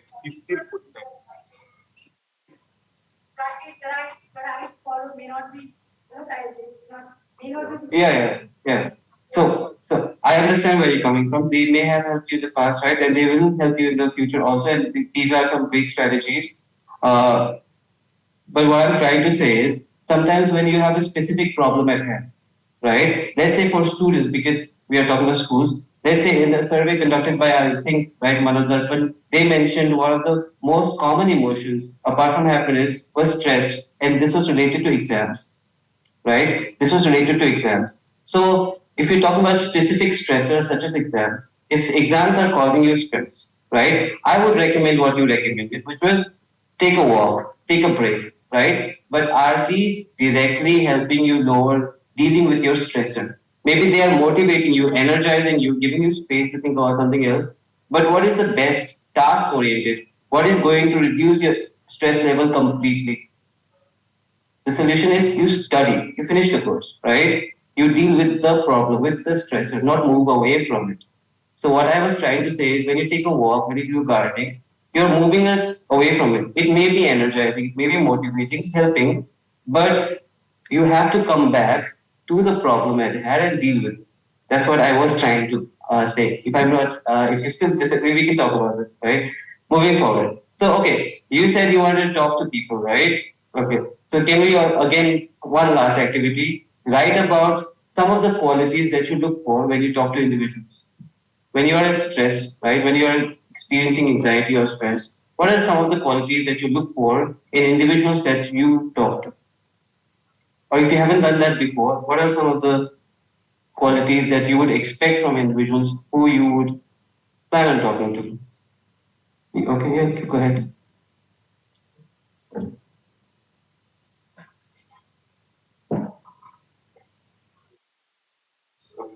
I could- Yeah. Yeah, no judgments. Okay, always. Empathetic, okay. Anyone else? Okay, since I've been told I'm running out, I didn't realize I was speaking so long. Okay, but anyway, so yeah, so you would look for someone who doesn't judge you. There's no judgment. They show empathy. They show a genuine concern, right? So these are the qualities you look for. So one of the concerns I have from teachers is one, first was my jar is empty. I don't have knowledge. But like I said, you have the wisdom, you have the knowledge. You just have to tap into that reservoir of experiences or knowledge that you gain through experiences, right? And these are all. And like Brother Solomon mentioned, you just have to be kind to them, which is such a human thing to do. You don't need a certificate to practice this, right? So these are some of the experiences. Second problem I have experienced is where teachers, I don't have something clever to say. What do I advise them, right? What do I tell them? Maybe it was said in good intention, but what if it does more harm than it actually does good, right? But to that, the solution was, like I said, counseling is not about giving solutions. You're not expected to give solutions to problems. You're expected to listen without judgment, listen with empathy, show concern, be curious about their problems, listen with intent. All right, this is what we're supposed to do. Most of the time, we have the wisdom available to us. So I think, in closing, I just like all the teachers to be more self-aware when they're around children, because one of the most important tools that children use to learn, that we as adults seem to take for granted is the tool of observation. We try to derive knowledge from books and learning, right? But as human beings, the biggest tool we have is learning from observation. And when the students look at you, they learn from you mostly by observation. And like Sir said, through modeling. So you are models for your children, and you can teach them a lot, not by maybe not necessarily in words, but by actions. I'm sorry I've taken more time, and I think I couldn't answer some of your questions, but maybe we can discuss after that. All right, thank you so much. Thank you so much, Mr. Rajiv. But I'm sorry for having to cut you short. But there's one more speaker in line, and we are already running late. But yes, of course, it was a and I think you were bang on target by giving that example of the empty jar. I hope it has set us thinking about what we are doing and how we can actually contribute to mental health. I will now ask one of our JNV teachers, Ms. Pallavi. She is joining us from JNV Namsai Arunachal to talk about what they are doing in their school system. Pallavi, please.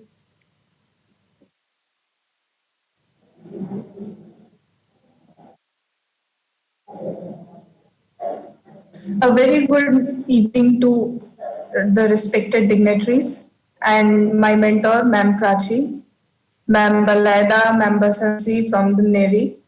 And it's been a great opportunity, and I would like to thank Ma'am Prachi for providing me the opportunity to speak about the practices of mental health in our institute. I am from Jawahar Navodaya Vidyalaya. I work as TGT Science.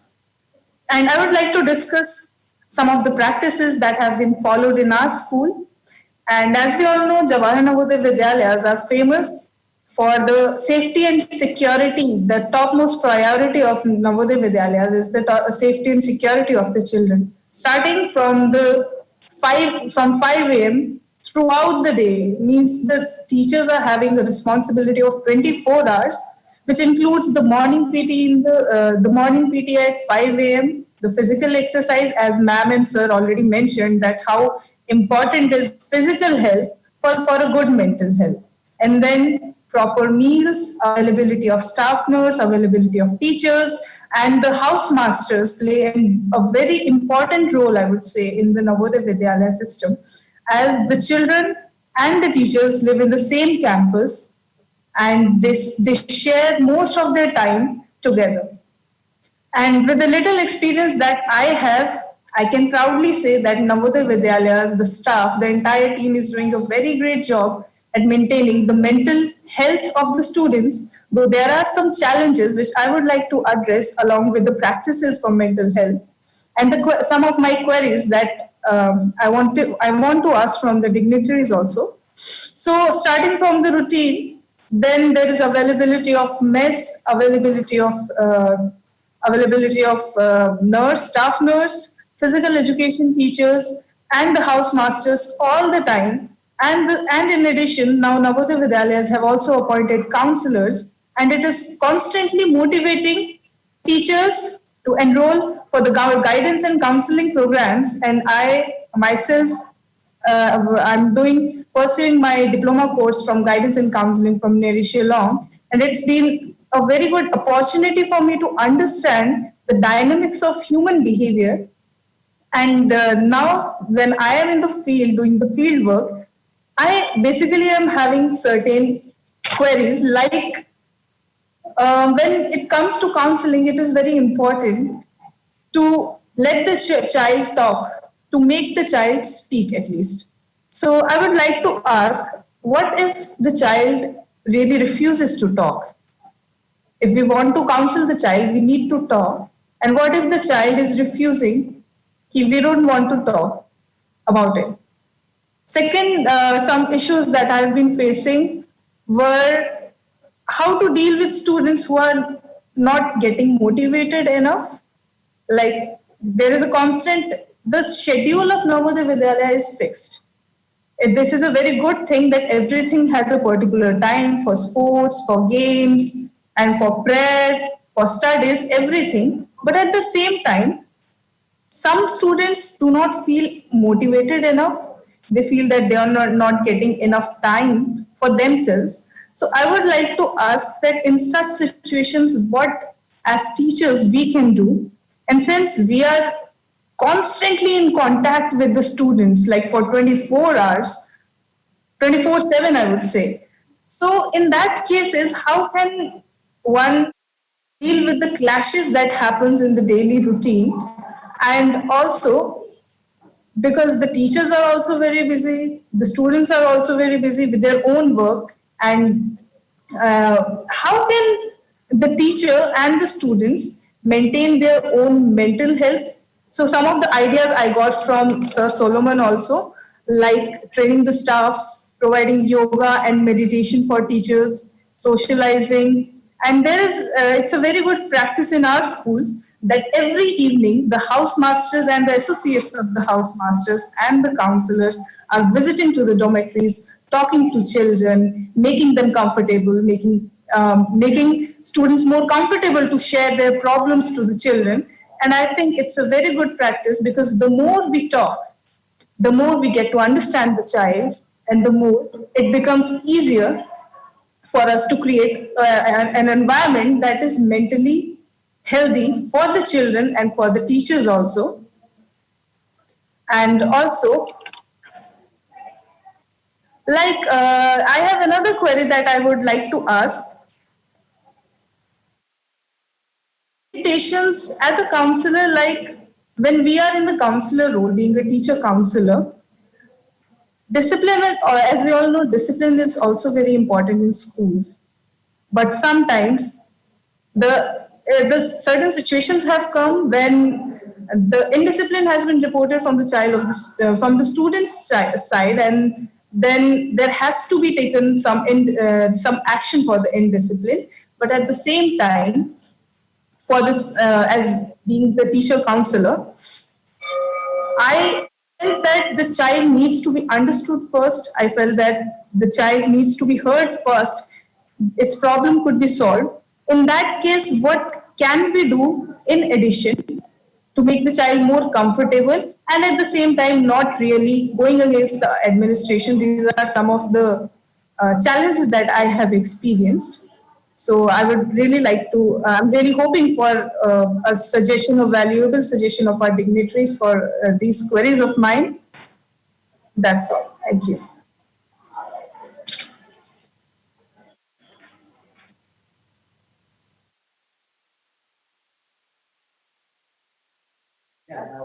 Thank you very much, Pallavi.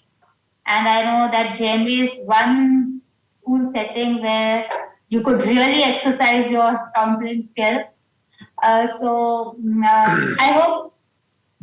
you'll get answers to all your queries, but I think it will need to wait for some time because there is a line of speakers for the next session. You're already running a bit late, and I think we could just move on to those speakers without breaking, without taking a break. I would like to request Dr. Sushmita Chakravarti and Miss Shashi P. Christopher. These are the two speakers for this session. So since we have just two speakers in this session, I think we can wind it up maybe in 30 to 40 minutes so that we will be able to make up some time for the last session. Dr. Chakravarti would like to begin the session, please.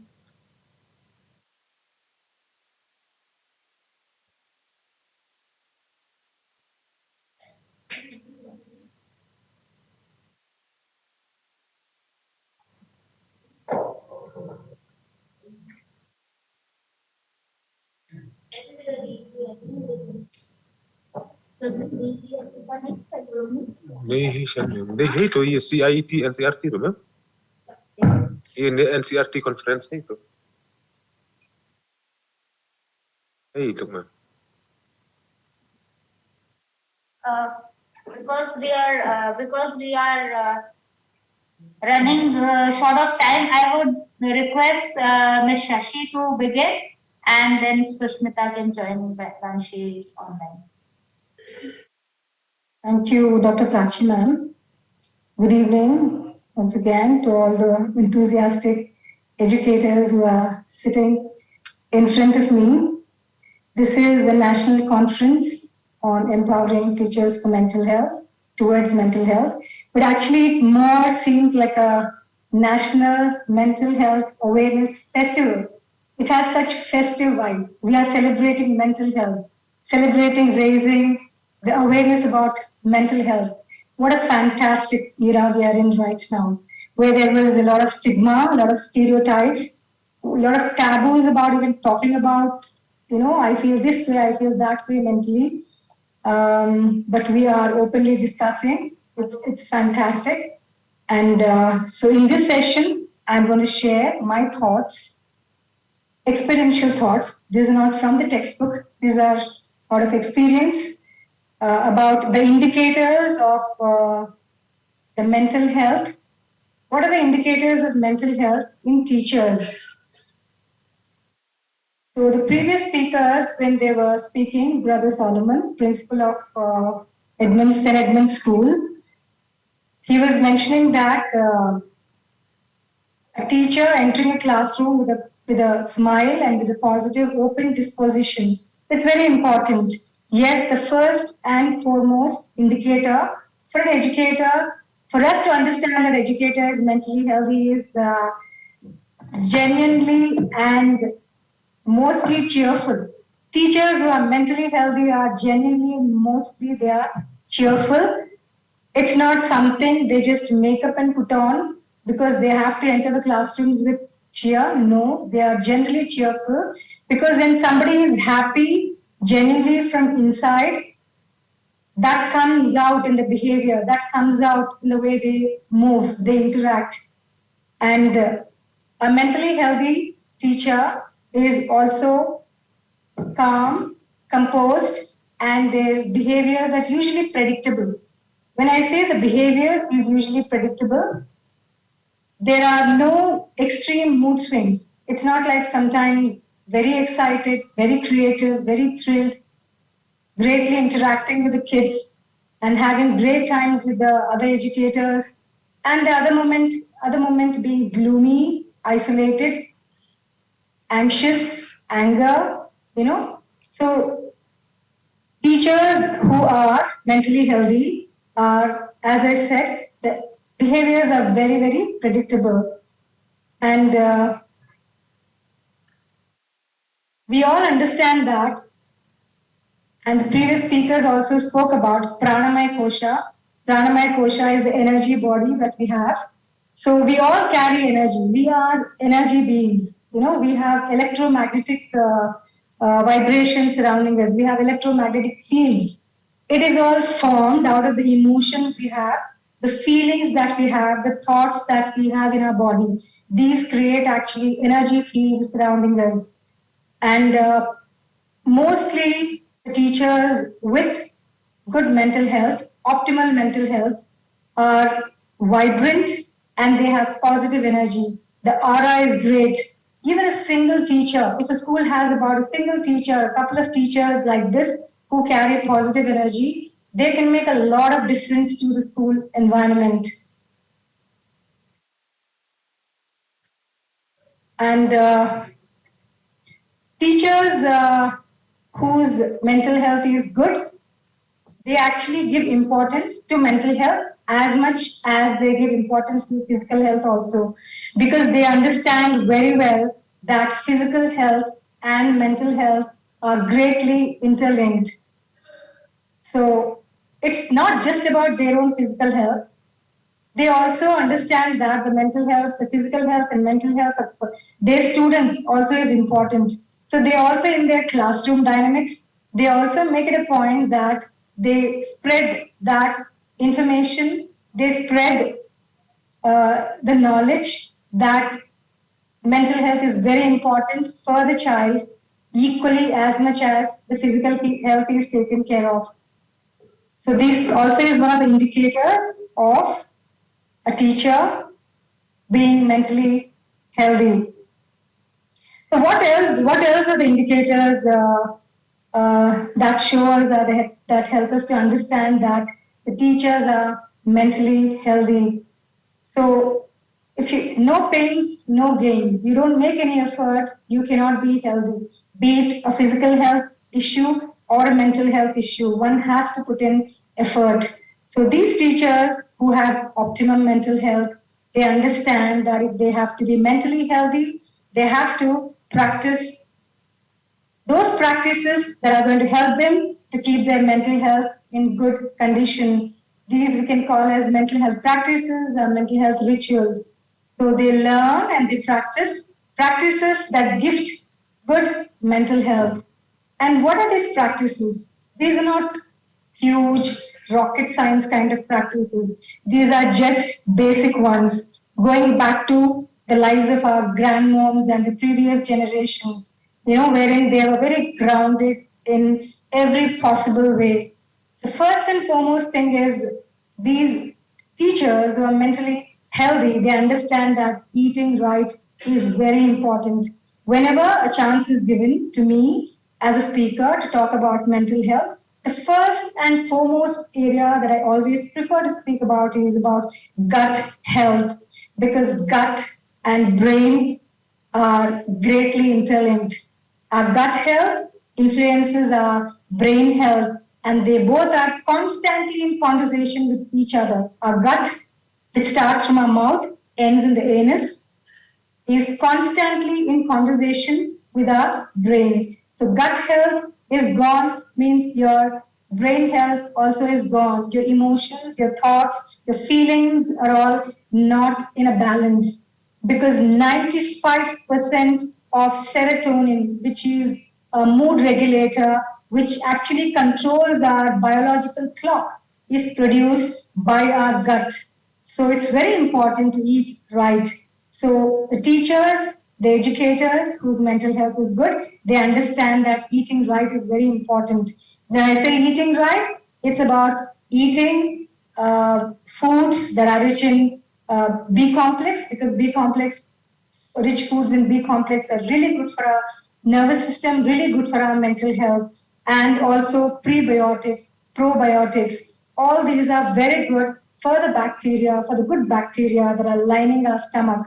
So, as I said, the teachers who give importance to mental health, who are mentally healthy, understand that gut health is important, and they are taking care of their food habits constantly. And again, another indicator about teachers with good mental health is they are physically active. They're not sedentary. In school setups, most of the teachers, we are active. We are moving from one classroom to another classroom, unless we have like free periods. Very blessed ones have free periods usually. Most of the periods are actually allotted to us.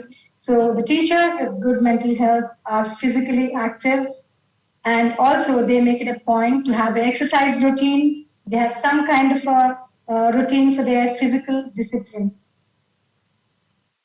Why is physical activity is important? Because physical activity actually pumps into us chemicals like serotonin, melatonin, and GABA and dopamine. All these are happy hormones. These are all mood elevators.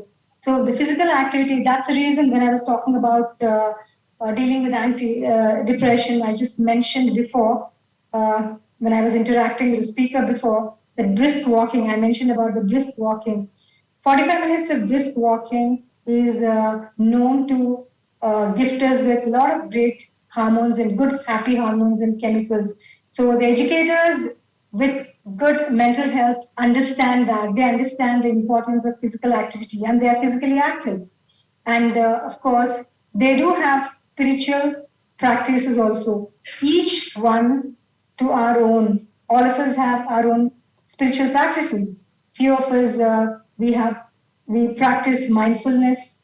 Few of us we practice meditation techniques, yoga, and then practicing the stillness and going to church, going to masjid, gurudwaras, monasteries, or just being yourself, connecting with the nature, and prayer time, puja time, going to temples. So all these are various spiritual practices.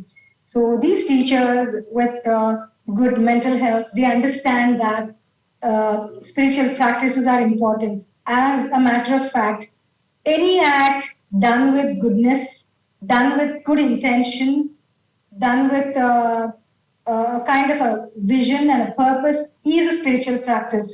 So for us as educators and teachers of various capacities and different designations, it is important that we understand teaching also is a spiritual practice because you're doing it with good intent, good intention, and it is purpose driven. So that also becomes a spiritual practice. And yes, socializing is very important.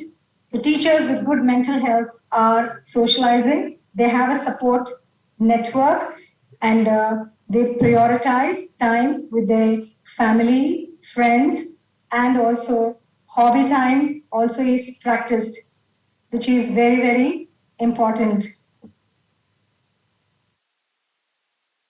Have you heard about mental health first aid? All of us have heard about it, right? So let me also make it a little interactive because this is a post-lunch session, and I understand these are like last sessions, end of the day, to just keep up the interest of all of you. All of us know about first aid kits for our physical health. Have you heard first aid kit for mental health? Anyone? Anyone? Okay, so I'm going to introduce you to this concept of mental health first aid kit. So teachers who are mentally healthy understand what keeps them, their emotions under check. They understand that during the times when their emotions are running low or they are anxious about something or some situation or some person or something is troubling them, they can go back to their mental health first aid kit. So, what is it? Aid kit. So, this mental health first aid kit has your favorite pictures of yesteryears from your childhood. You know, you have the pictures, nostalgic pictures. When you look at them, that makes you so happy. Your pictures when you were a child, your pictures with your favorite cousins, with your brothers, with your sisters, uncles, your grandmom. You know, when you look at them, automatically, you know, whatever gloom and whatever unhappiness that you have had from some kind of an incident, you will momentarily forget, and then that is bringing back in you good emotions. So, this is one of the items in the mental health first aid kit, and black chocolate, it works wonders. So you can have black chocolate in the mental health first aid kit. So whenever you're down, what I do is I usually carry. So if you're feeling low, just have a bite of a black chocolate. Yeah, I bet it works wonders. And in case the teacher has any issue regarding diagnosed with a depression or anxiety or panic attacks, it's always good to carry the medication that is prescribed by the respective psychiatrist or their own personal doctor. So yes, the mental health first aid kit has pictures of nostalgia that bring about good memories, good emotions. As I said, black chocolate or some other food items like you can keep almonds, watermelon, fresh. You have to keep the fresh ones. You know, like pictures and all can go on forever, but food items, try and see that you keep the fresh ones. And then, have you heard about aromatherapy?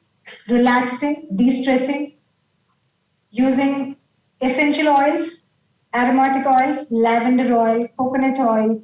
All these are very, very good in de-stressing. So the mental health first aid kit will also have relaxing aroma oils and as I said, relevant medicines. And try and keep four numbers of your go-to friends, your relatives. So whenever you're feeling low or down, you have these phone numbers that you have in your mental health first aid kit. So even you can call up to them and have a chat with them and express to them what you feel, how you feel. Do you agree with me? When you have a go-to person, you speak to them, you feel good, right? So this also is one of the items that you're going to put in your mental health. The teachers with good mental health standards are going to keep this first aid, mental health first aid kit with them. And also all those activities and all those incidents from the childhood that make them very proud about themselves, that they're very happy about themselves. You can make a list of them and keep in your mental health first aid kit. So when you feel down and low, when you read about all those things, you feel a kind of, you get back your self-worth. You understand, okay, that is real me. That's the real me. You know what actually I do? I didn't bring my phone here, but usually the cover screen I have kept my own picture of a few years when I was a teenager. So whenever I feel down and low, I just look at her, and that face really motivates me. Why it motivates me? Because she tells me you're going on fantastic. Where you've reached is fantastic. You have faced everything fascinatingly well. You know, that's the kind of pat that younger self of mine he is giving to the future self of mine. So this also is one of the items that you can keep in your mental health first aid kit. Do you agree with me? Yes? Okay. So now I would request you all, if at all you had a chance to keep anything in your mental health first aid kit that you got introduced to you right now by me, what would that particular item be that you would like to put it in? I would add one more, coffee sachets, because coffee really brings my, good thoughts and good moods back. What else would you like to add if given a opportunity? Any answers? No? You're happy with the items I have placed in the mental health first aid kit? You're happy with that? You don't want to add any more? Okay. So the teachers with optimal, good mental health always carry a mental health first aid kit along with them. And then, first and foremost, they are self-aware. They practice self-awareness, which is very, very, very important. Self-aware in the sense that those teachers who are mentally healthy, they understand their strengths, they understand their limitations, they understand their weaknesses, and use all the strengths that they have, that they understand, they are aware of, to their staff room settings or school context or in their classroom dynamics. So in every possible situation, they are willing to use those strengths because they understand about themselves, because they're very well aware about themselves. When you're not, when I'm not aware of myself, when you're not aware of yourself, it is very, very hard to actually go towards a good mental health. So teachers with good mental health, educators with good mental health, this is also one of the indicators. So they are self-aware. They understand the strengths and limitations. And have you heard the word emotional regulation? Emotional regulation? Any of you? Have you heard the word emotions? Have you heard the word emotions? So all of us have emotions, right? Because we human beings are nothing but talking chemical factories. So we have emotions, we have thoughts, we have feelings. The emotions bring up feelings in our body. It manifests in various symptoms, right? So teachers with good mental health, they practice emotional regulation in times of emotional imbalance. Teachers are not God, and teachers are not like everything is absolutely perfect. Whatever I'm reading right now, this is a very idealistic situation. This is a very idealistic symptoms of educators with good mental health. It may not be possible for all the teachers to have all the qualities. They may possess like 50% of the qualities that I'm reading. maybe 30%, maybe 20%, maybe nothing at all. So what I'm saying is teachers with optimal mental health, they understand and they practice emotional regulation. When I say what emotional regulation, it is all about understanding right now we are going through, naming that particular emotion and understanding that it is okay to have that particular emotion as a result of maybe some situation, as a result of some person or something, some past memory or a future tension, whatever it could be, whatever could be the trigger. So the teacher understands, who is mentally healthy, understands that it's okay to have this particular emotion and then understands, okay, if is this emotion beneficial for me? If the emotion is beneficial, she or he is going to own it and the emotion is going to continue. But the emotion is not right, is not benefiting, then the regulation starts. From where the emotion is coming, who has created that, why is it occurring, is it occurring only during this particular time of the day, only with this particular person? So, this emotional regulation starts. And then once the answer keeps coming, microanalysis occurs, and then the teachers, they understand, okay, this is the trigger, this is the situation, this is the person, this is the place. That is actually, this is the work that actually is giving me this particular emotion, which is not at all beneficial for me or for the institution or for the class setting. And immediately that is given a different direction or less attention. Okay, so teachers with good indicators, one of the indicators is teachers with good mental health, they understand emotional regulation and they are emotionally regulated. That means they have good intrapersonal relationships, and also they are socially healthy. They are able to interact with others with grace, with modesty, and with goodness. I'm just hurrying up a little because of the time crunch, but I love that. I hope I would finish these. And another very, very important indicator to understand that teachers are in good mental health is that they're dressed well. I don't mean this, when I say they're dressed well, I'm not talking about expensive clothes and all that. I'm talking that they're well dressed, neat, tidy, well kept, hair is properly at place, trimmed, proper, whatever dress or whatever attire they are in, it's good, it's properly worn. Okay, so teachers with good mental health are presentable and are dressed with grace, with modesty for the school context. Because every context we can have different kinds of way of dressing, right? So for a school context, it's actually different. Okay. Another very important indicator to understand that teachers have optimal mental health is they're not just busy imparting literacy, the curriculum, about the lessons, about preparing sample question papers. How do you do this? How do you do that? No, they are also interested and they also take initiative to impart value education. So a teacher who is mentally healthy is imparting not just literacy but also value education.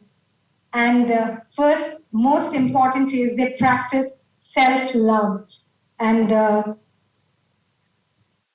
so they practice self-love. That means when a person is in love with themselves, they take care of themselves and they accept themselves the way they are and they have boundaries. Yes means yes, no means no, right? And they have a very disciplined routine. Teachers with mental health, they have a routine to follow because they have mental clarity. They are purpose driven. They're not coming to schools just for passing their time or flaunting all that they have, right? Okay. And also, they are resilient, they are responsible, they are responsive, and also they are realistic. So I don't have time to explain all these things. I wish I had time to explain everything with examples. But for now, let's understand teachers who are mentally healthy are resilient, responsible, responsive, and idealistic. And yes, they are very good listeners and they are very good communicators. When I say good communicators, when I say good listeners, they are listening to others with no judgment, with full attention. And when I say they are good communicators, what I mean to say is they use the matter, the way we speak to people matters, the way we carry ourselves, the body language matters when we interact with people. The body language we use and the facial expression and everything counts. It is all about good communication. So, teacher who is optimally healthy, mentally healthy, understands to use right kind of words, right kind of tone, right kind of body language, is sensible in her conversation and also sensitive, not to hurt the emotions of others, which is very important when you work in group situations and team situations like in school setups. Okay, so just two more flashcards to go. And so they are also resourceful, and to be resourceful, they also keep upskilling themselves, which is very important. And they are productive, purpose driven, optimistic. So, in my concluding lines of indicators of a teacher with good mental health, I would say that teachers with good mental health, they are physically agile, physically active, emotionally regulated, having proper mental clarity, socially healthy, and spiritually grounded. Good evening, Sashi ma'am. Thank you for your good evening, Sashi ma'am. Thank you for your presentation. I'm so sorry to, intervene in between and ask you to wind up, please, because our panelists for the next session are waiting. So if I may please request you. Yes, thank you so much, ma'am.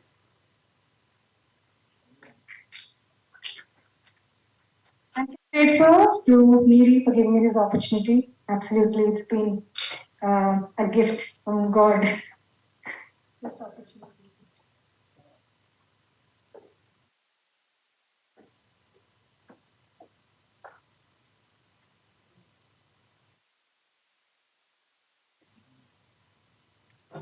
A very good evening to all of you.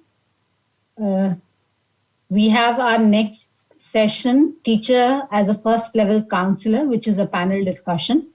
And we are joined for this session with Dr. Daya Pant, retired professor NCERT, Dr. Sunita Devi, Dr. Mala Kapoor Shankar Das, who will be talking upon the issue of understanding the role of teacher as first level counselor, integrating theory, practice, and realities. May I now request Professor Pant to please initiate the discussion.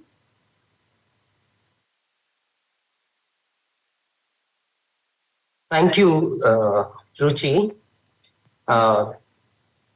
It's a pleasure to be associated with this panel discussion on integrating theory, practice, and realities. The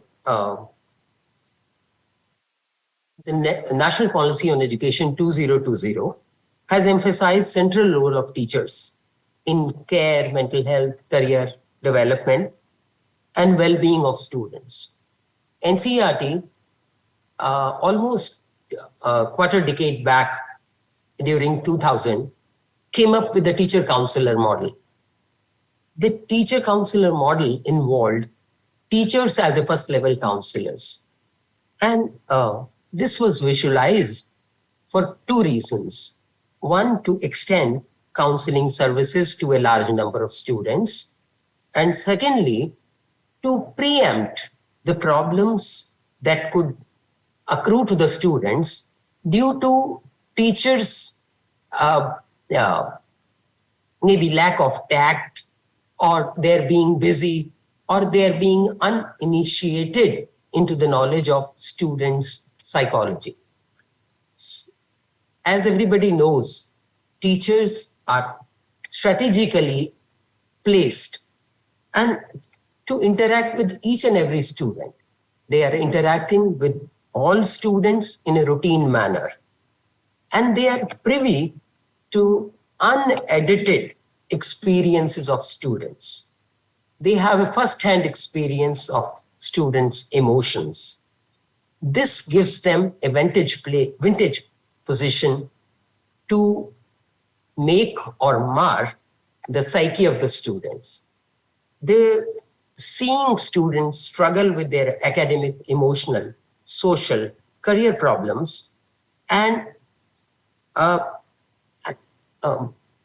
to extend a helping hand and bring about a change in the perspective, which goes a long way in helping students attain a high level on all these aspects. The teachers, by way of changing their personalities, by equipping them with skills,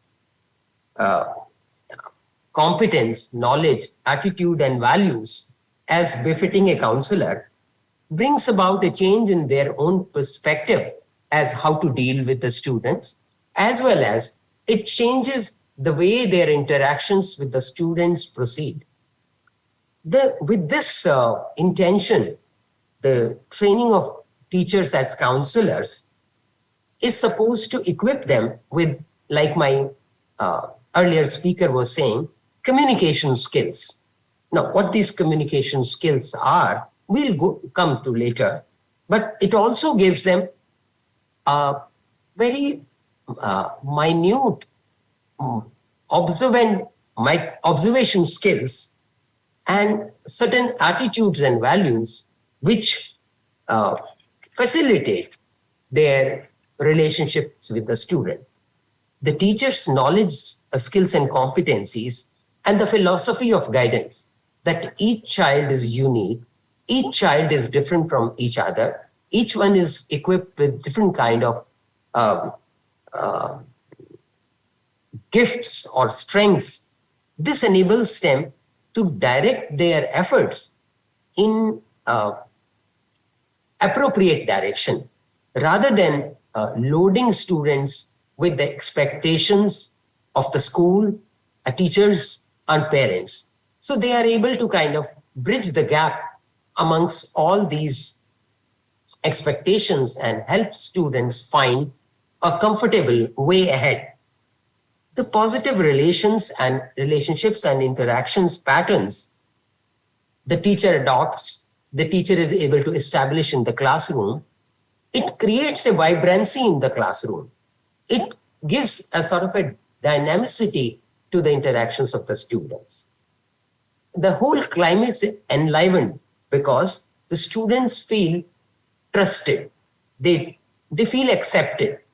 The students are able to connect with what the teacher is saying, because teacher is not loading her own expectation, his or her own expectations on students, rather is open to what they have to express, what they are undergoing, the feelings they are undergoing, the kind of aspirations they have. So the students are free to talk because teacher is listening. He or she is not judging them, irrespective of what they may have to share. So this kind of openness, this kind of warmth the teacher creates in the classroom creates a confidence in the mind of the students that he is free to express his opinions, his fears, and his or her aspirations and plans. So, and go out the feelings of being rejected, being unheard of, mistrust, and suspicion. So the teacher is, through the warm and kind, caring skills, the teacher is equipped with the skills which convey to the child positivity and motivation. He perceives the teacher as reliable and trustworthy. Why? Because teacher is questioning the child, not judging the child. He is sensitive to the feelings of the children and also fellow teachers. The teacher is able to encourage growth and provide with a lot of information that leads to growth. An important role that teachers play in this context is they are able to, in the classroom interactions, a very important step in guidance and counseling is to help people attain their potential. How do they attain their potential? By understanding their strengths, by realizing those strengths. So the teacher helps.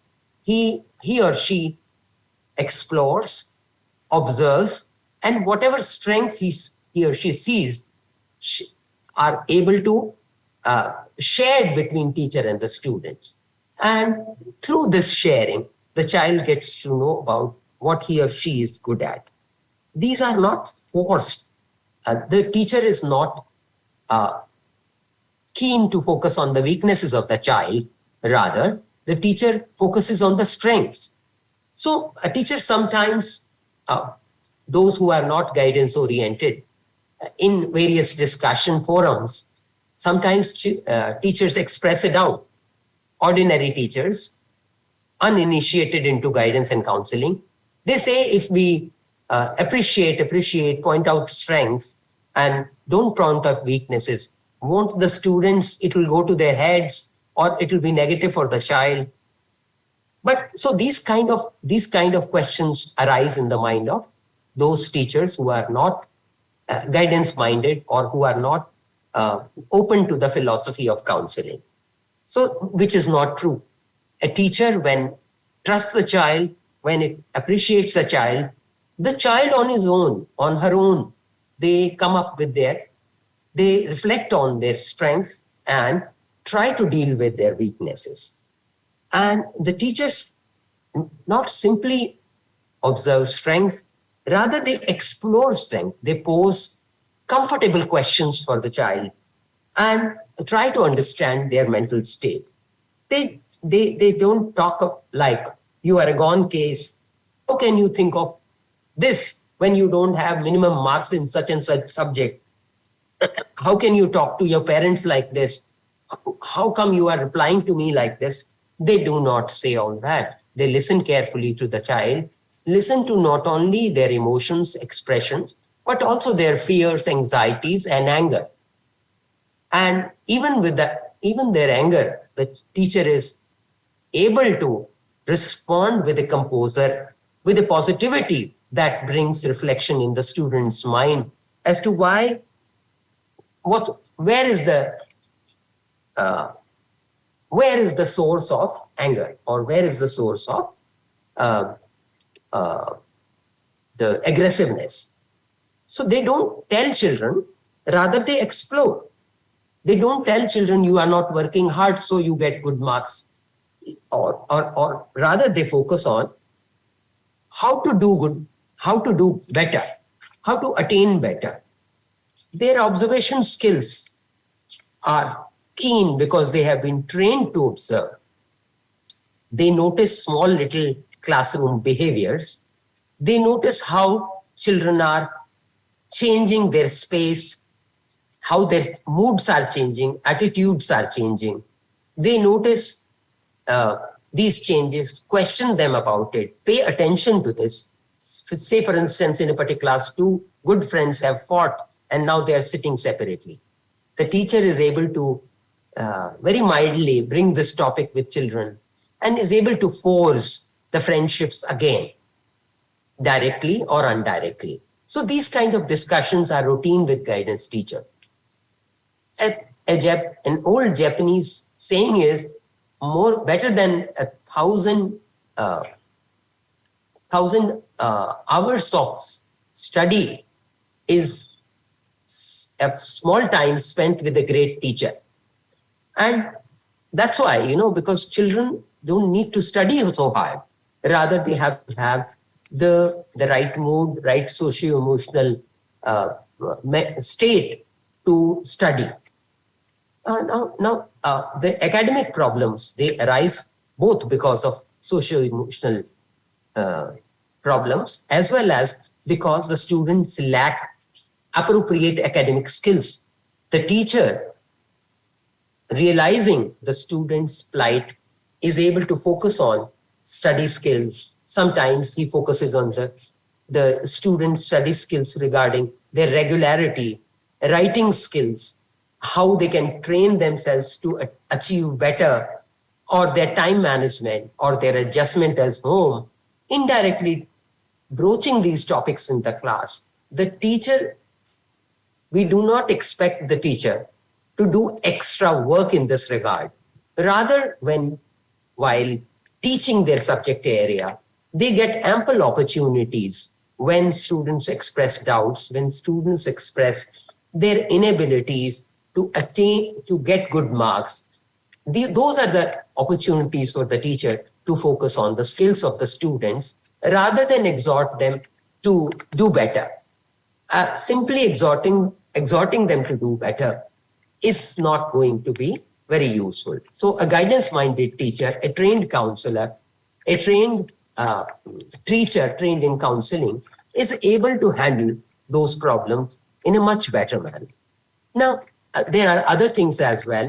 The students' motivation comes from their goals, whether they have a goal or not, whether they have a career orientation or not. Are they preparing for their career as per their developmental state? That is also the career counselor, counseling or teacher counselor is able to focus on.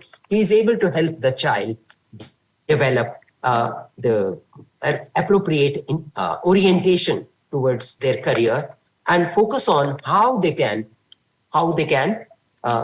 plan for their career, how can they explore their interest, their aptitudes, their strengths, and kind of weave them together to have a tentative goal or decide or look for more information and have a more tangible goals.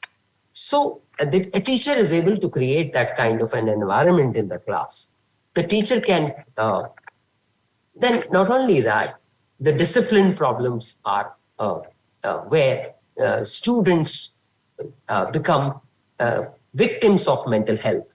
And the discipline problems lead to many more problems in the school if a discipline is not implemented properly in the school, the bullies problem arises, the truancy problem arises, and the fight among students and the student gangs are formed.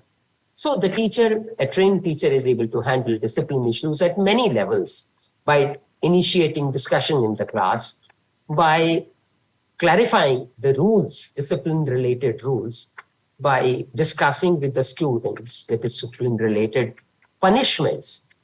Punishment not in the sense of corporal punishment or any harsh punishment, but the punishments which are more productive and goal-oriented for students' future.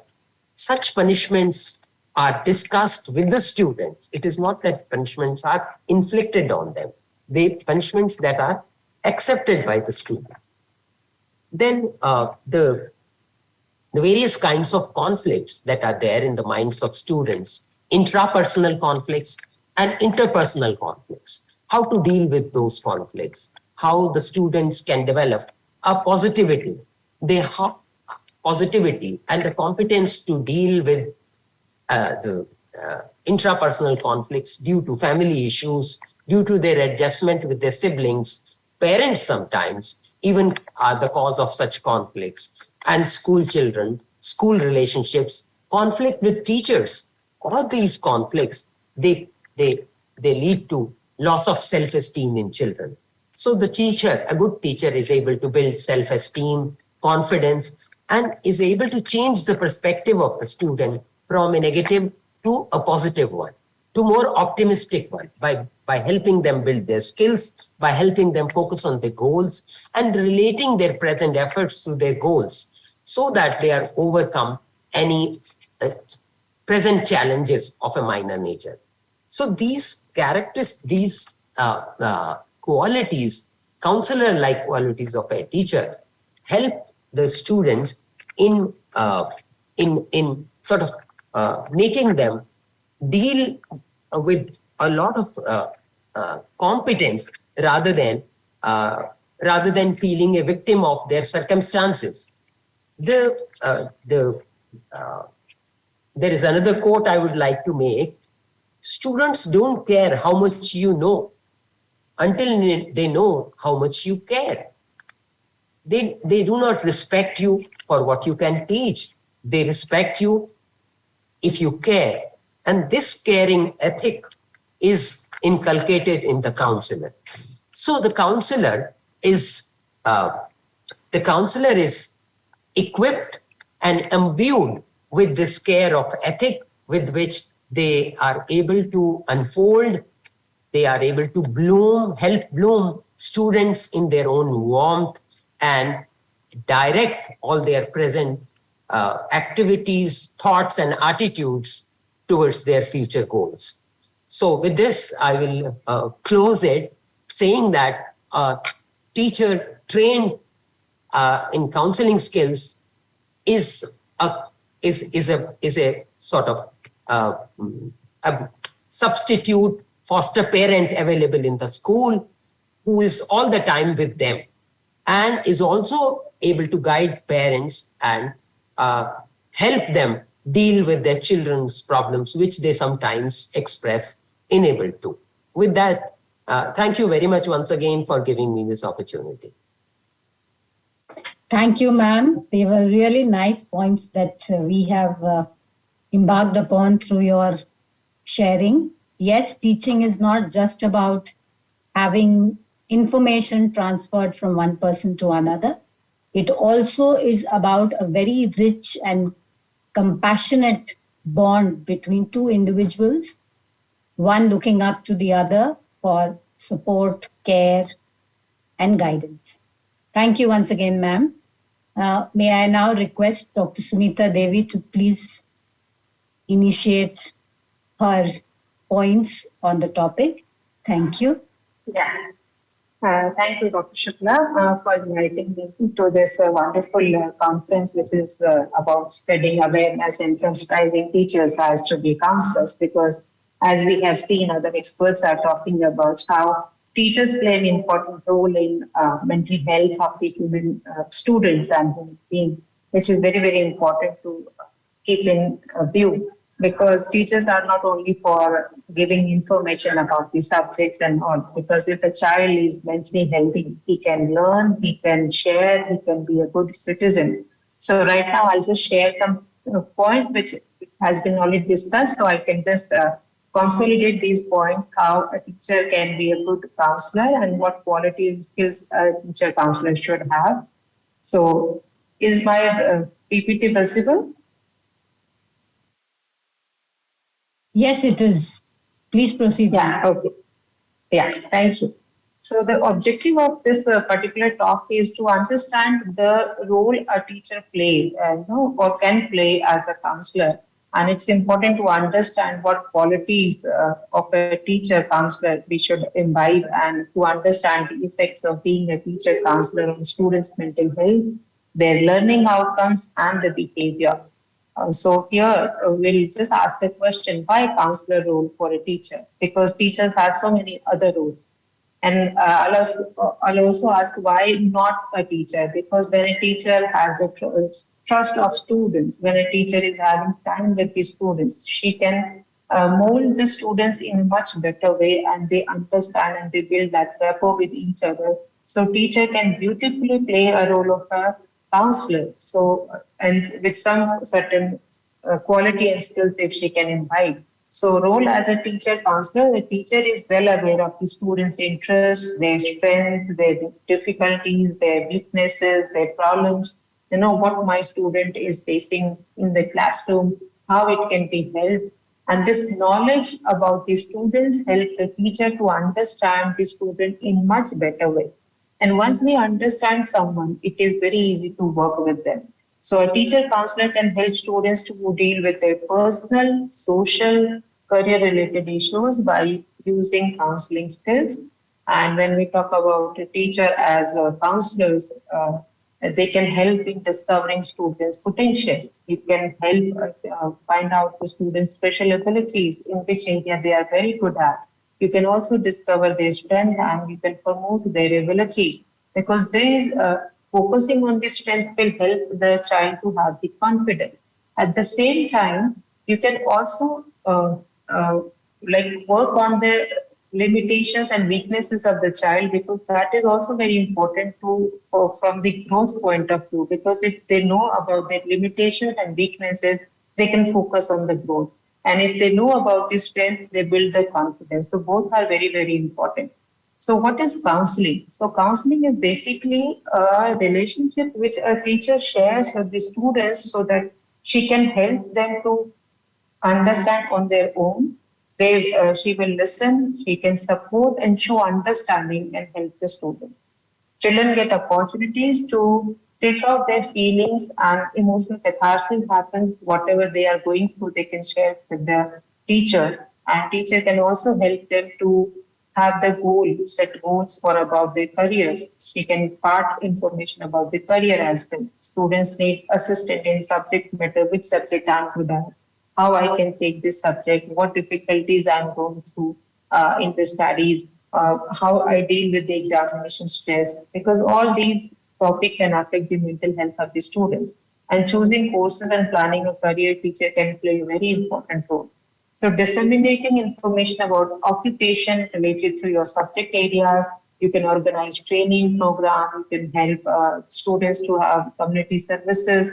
You can also set up information services by collecting and displaying information on planning and building career, and to understand the students' abilities, their interests, their values, aptitude, personalities, characteristics, which matches their different occupations, so that they can make the best use of their abilities and what is available in their surrounding. You can help them in career planning, and all these things which you can do is by acquiring the basic counseling skills which a teacher should have. As we have already discussed, Professor Pant has already mentioned the trust and the importance of communication. So communication is very, very important skill in counseling. So a teacher, if they communicate directly, open and in a positive manner, they can build a strong relationship with the students. Empathy, which is very, very important to understand the other person's perspective, what the child is going through, how you can empathize with that child, how can you show that warmth and genuineness to the child. So genuineness, being honest with your feelings, being honest with your judgments about the child, and you share with that, and then give positive regard, irrespective of what the child is able to do, not able to do. They all require that love and affection, So as a human being, as a good child, so these are the skills which are very, very important for a teacher to be a counselor. Have good communication skills, empathize with the students, be genuine in your feedback, because children are very, very smart. They get to know if you are not genuine and you are just praising them for the sake of praising. So don't do that, and give positive regards. So when you respect the child, they respect back, and they understand that irrespective of the caste, creed, and other things, every human being deserves regards. When we talk about communication skills, communication starts with the listening. Many of the times we jump to the conclusion, we make judgments, we do not, listen the viewpoint of others, and we keep on giving advice. So that is not counseling. So as a teacher, counselor, you should have a good listening skills. So when we say good listening skills, you should in that non-verbal points where you have to give the full physical attention to the speaker.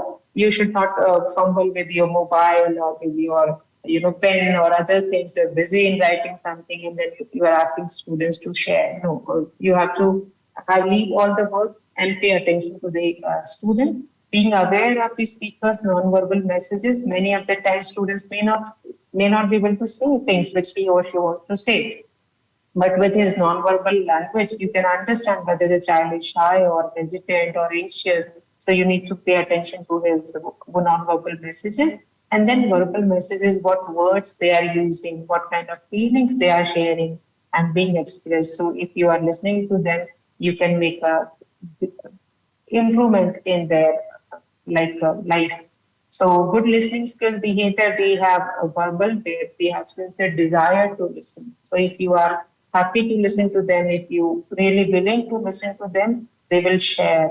you need to be open and non-judgmental. You have to acknowledge the speaker's feeling. No feelings are bad. So when you acknowledge, okay, right now you're feeling angry, and it's okay to feel angry at times, but how you share, that's very important. Whereas poor listening skills is me attitude. I know everything, I'm your teacher, and whatever I say, you follow this. This is a poor listening behavior where the child will not have a good relationship with you. When you interrupt in between, when child is sharing, you cut the child and in between, and then you keep on giving advice, giving instant advice. So these all are poor listening behavior. So good listening, non-verbal behavior is face the person, make an eye contact, keep an open posture, do not use threatening postures. Whereas poor listening behavior would include being inattentive, looking away, fiddling with other objects, not giving full attention to the child. So we have to be mindful of our body language, how we listen to the students. And when they know that you are willing and you are interested in what he or she is saying, they will open up with you easily. And then when you show empathy, you can use these statements like, I'm interested what you are saying. I want to know what going through in your life. I'm concerned about you. Rather than saying that this is your problem. No, I'm concerned for understanding like what makes you angry, rather than saying why you are getting angry. Understanding the person with respect, other person's worldview, and be culturally sensitive, because you must be having different children from different cultural background, different caste and different religions. So you need to be very, very sensitive from the child's perspective, from which background he is coming. And when you are sensitive, you are showing the empathy.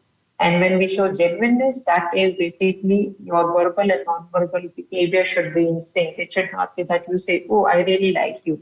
But in your body language, it doesn't show. So genuineness is being honest about your feelings and convey that without offending another person. Right? For example, if you tell the student you are listening, then your posture, you're leaning forward, you are showing interest by facial expression, making an eye contact should also show that. So that is genuineness. And it means that you should be able to observe your own behavior, the way your body responds, and whether it corresponds with what you are saying. So these are the important skills. And then lastly, the positive regard. And the regard or respect is very important for creating trust between the teacher and the student. And it means you value and respect and accept the student as he or she is, without putting any condition that, okay, if you will do this, then only you are a good child. So these are being putting condition, and the child will understand that you are not respecting me, you are respecting my marks, or you are respecting my talent, or you are respecting the other things, right?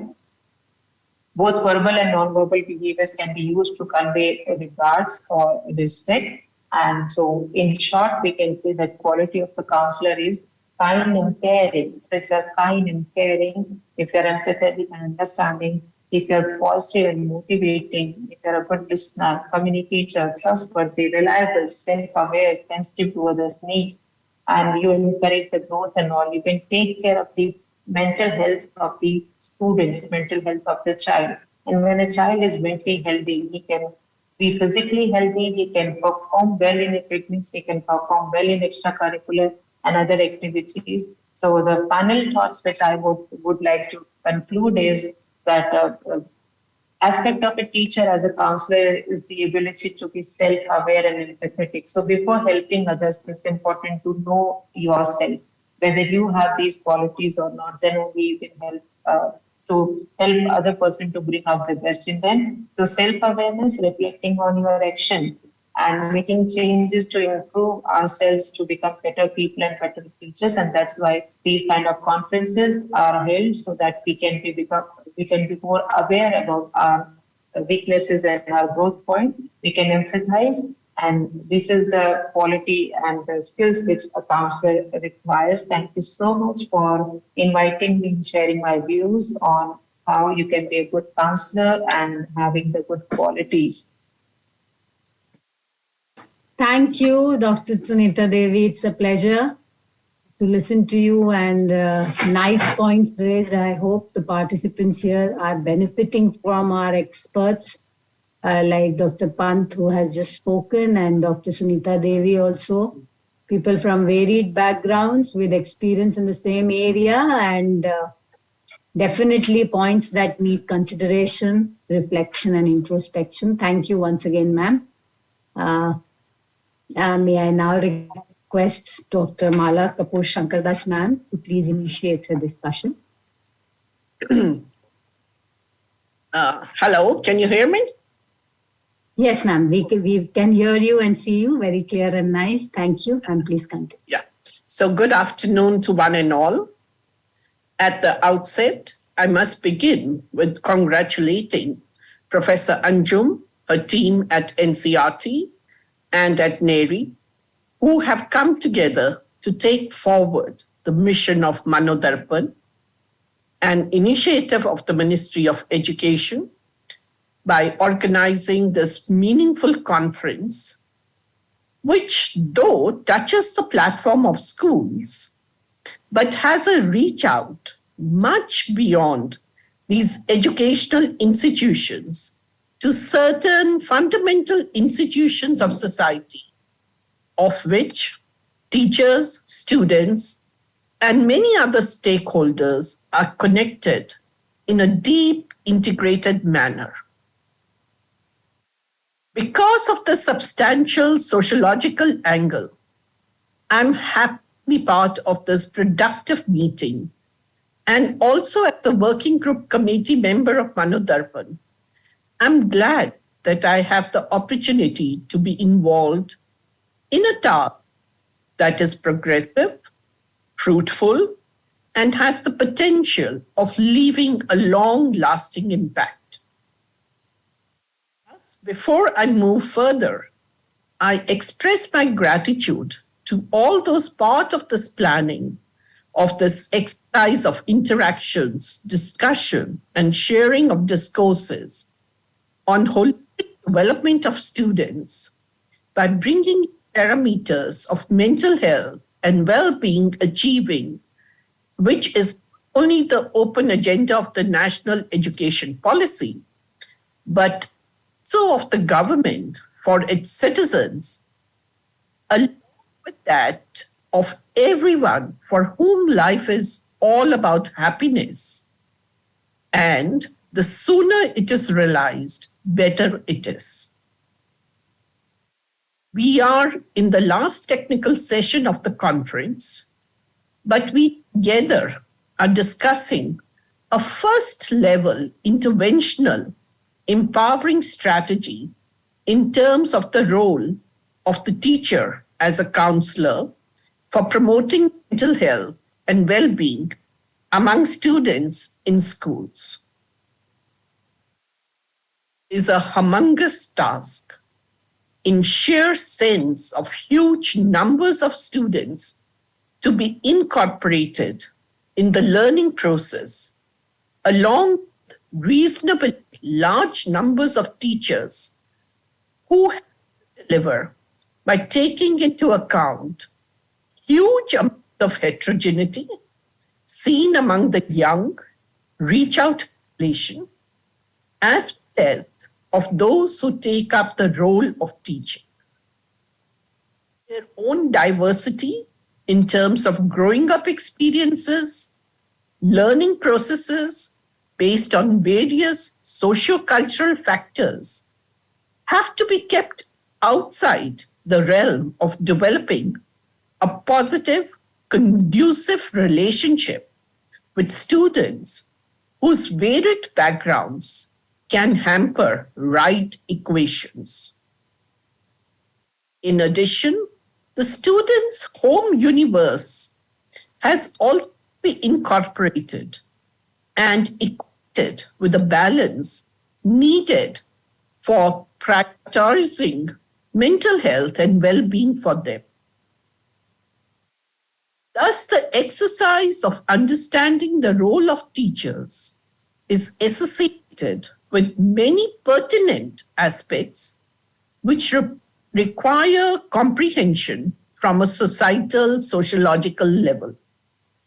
So as a sociologist and a health social scientist, this subject is very close to my heart, and hope that I deliver today becomes meaningful for all of you. In this session today, earlier speakers in their talks have touched on certain basic and psychological issues related to our subject of discussion. These are important dimensions, but if you excuse me, may I say psychological concerns cannot be made meaningful till we bring in a sociological understanding of the environment which surrounds us, which is our social world. I hope the panelists presenting their views before me agree with this and like the delivery of my thoughts.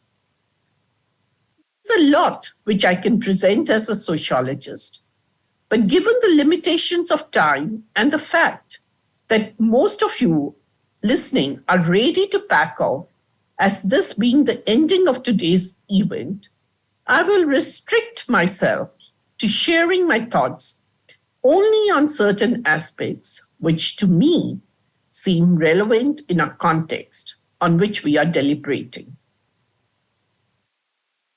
I will try to keep the focus also on the mandate given to me by the organizers to touch on the role of teachers as important mediators for helping students develop a healthy, holistic perspective which takes them forward in life.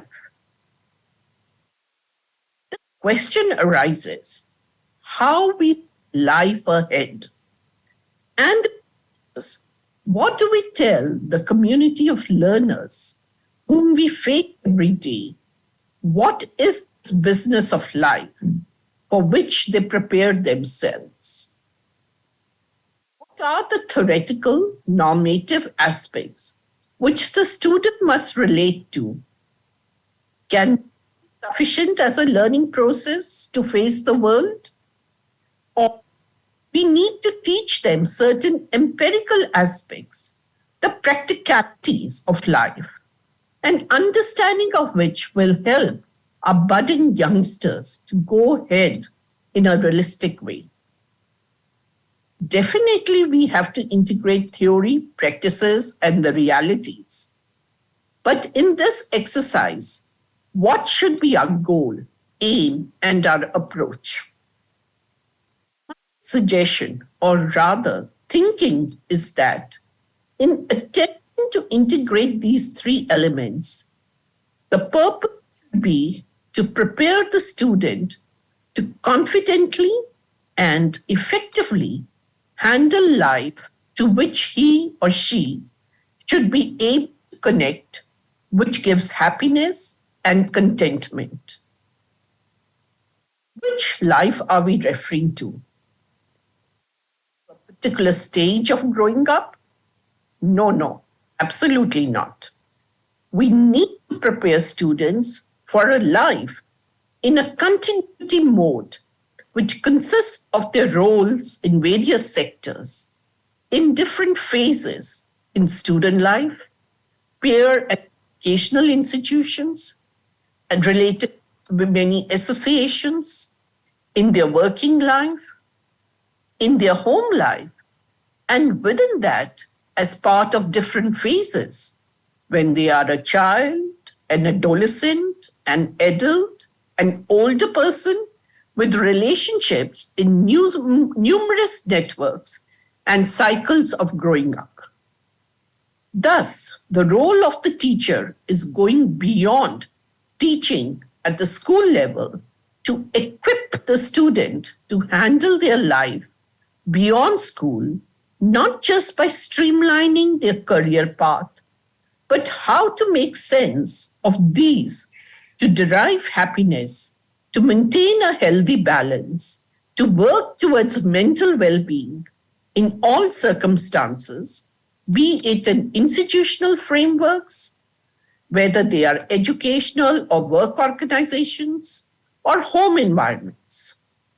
Thus, teachers have multiple responsibilities, some which they have to take up as members of an educational institution, but also beyond that, in the sense that they have a responsibility towards the families which send children for learning to them, and also a responsibility at a wider level in a societal sense that their pass out students must be able to adjust and meaningfully perform in organizations where they become part on leaving school.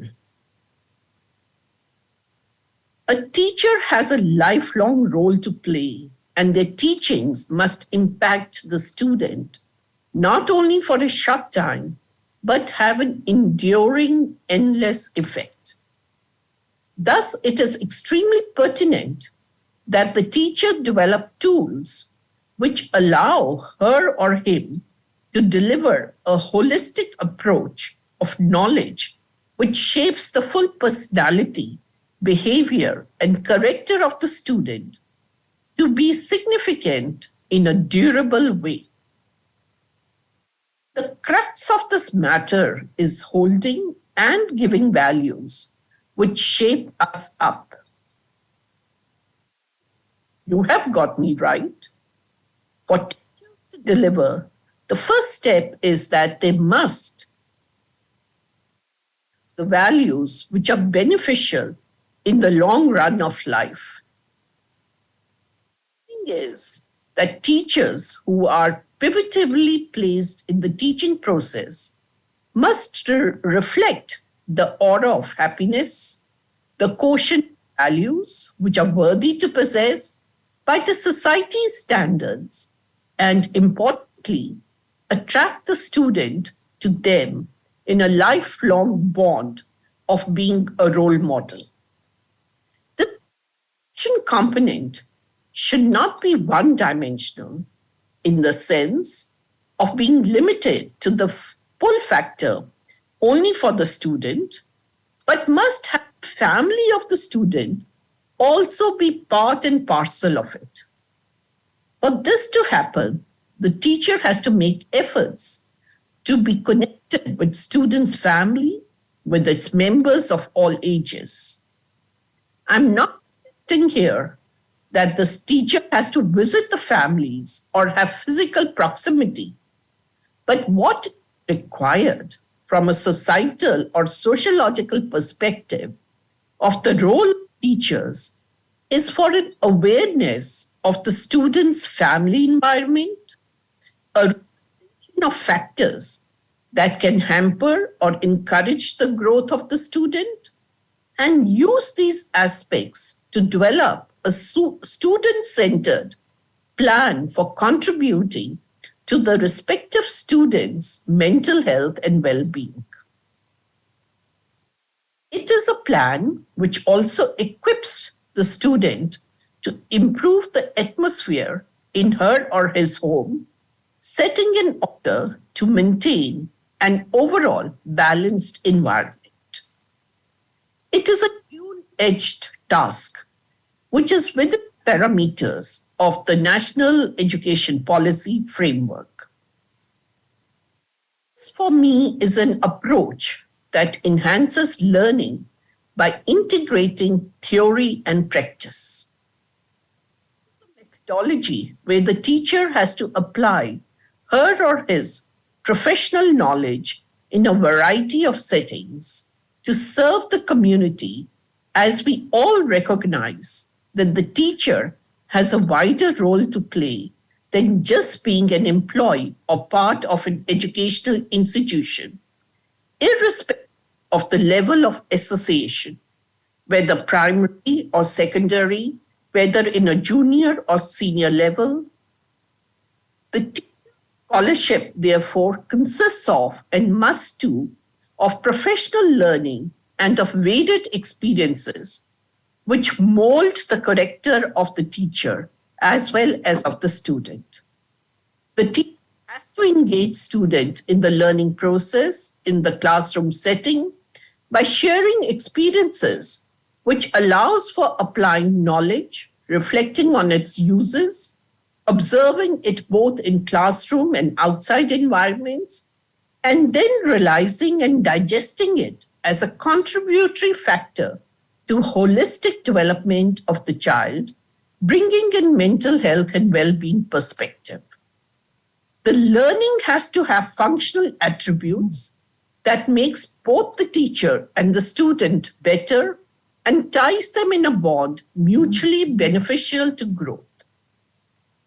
Basically, the mental health and well-being approach is all about making a transition from theory to practice with confidence and effectiveness and integrating theory, practice, and reality in ways that are relevant and meaningful to the student. It is imperative that students are able to put into practice what they have learned in the classroom. If they are taught the happiness parameters in school, they will deliver these in relationships, in their contact places, during their life course, and these will contribute towards their own mental health and well-being, as well as of all those they come in contact with. Thus, my concluding line is that for teachers to be first-level counselors for addressing mental health and well-being aspects, they must help students become capable of and competent practitioners by training them in self-awareness, knowledge acquisition, and skill building, covering 4 areas, namely relationship building, exploring or probing, empowering and facing challenging situations. The ultimate aim is the ability to gain and utilize knowledge from practice and attain mental health and well-being balance. The teachers, to my mind, are social agents who set to socialize the student to be fit and integrated member of the society, providing healthy inputs and being able to receive signals for their own well-being. Finally, my 3 takeaways for teachers and for all involved with upbringing of children, students, as first-line counselors are: 1, be a mentor, which means take a special interest in helping a child, a student, to develop as a successful person, not just professionally or economically, but socially. This is an important aspect as an individual who is well integrated in a society, has a conducive mental health and well-being balance. Second, make all efforts to take the role of first-line counselor as expanding beyond teaching to advancing personal growth as a social being of your pupil. Third, the task of the teacher as a counselor is and must be internalized to enable the student to recognize his or her hidden strengths, talents, and to bring them to forefront by challenging their abilities and channelizing these to excel and derive personal and social satisfaction, a strong component for achieving happiness. Remember, this is the core contributing factor for maintaining mental health and well-being of human beings. With this, I would like to end my talk and thank all in this platform for their patient hearing. Of course, I can present more, but I value your time and mine is also precious. So now, full stop, more in the next, another forum, whenever there is an opportunity. Bye-bye. Thank you so much, ma'am. Definitely good points coming in here. It was really nice to listen to your talk and see the sociological perspective behind the teacher-taught relationship. Definitely, there is a need to go beyond the teaching in the classroom and be a teacher of a lifetime, which means identification of students' issues and, as you rightly said, the awareness of the backgrounds, the awareness of the strengths of your pupil, the students who are with you, and utilizing this awareness with compassion and care to take the students forward. Thank you once again, ma'am. May I now invite questions from the participants, if any? Any questions from our 3 esteemed speakers are more than welcome now. Anyone?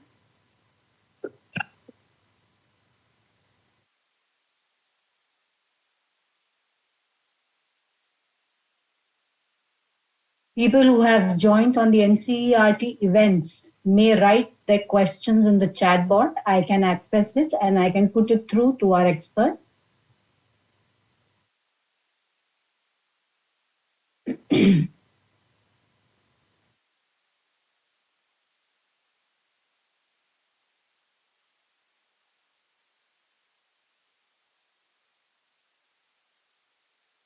People are writing on the forum, ma'am, that the points have been really nice and they would try their best to follow what has been proposed, what has been guided to them.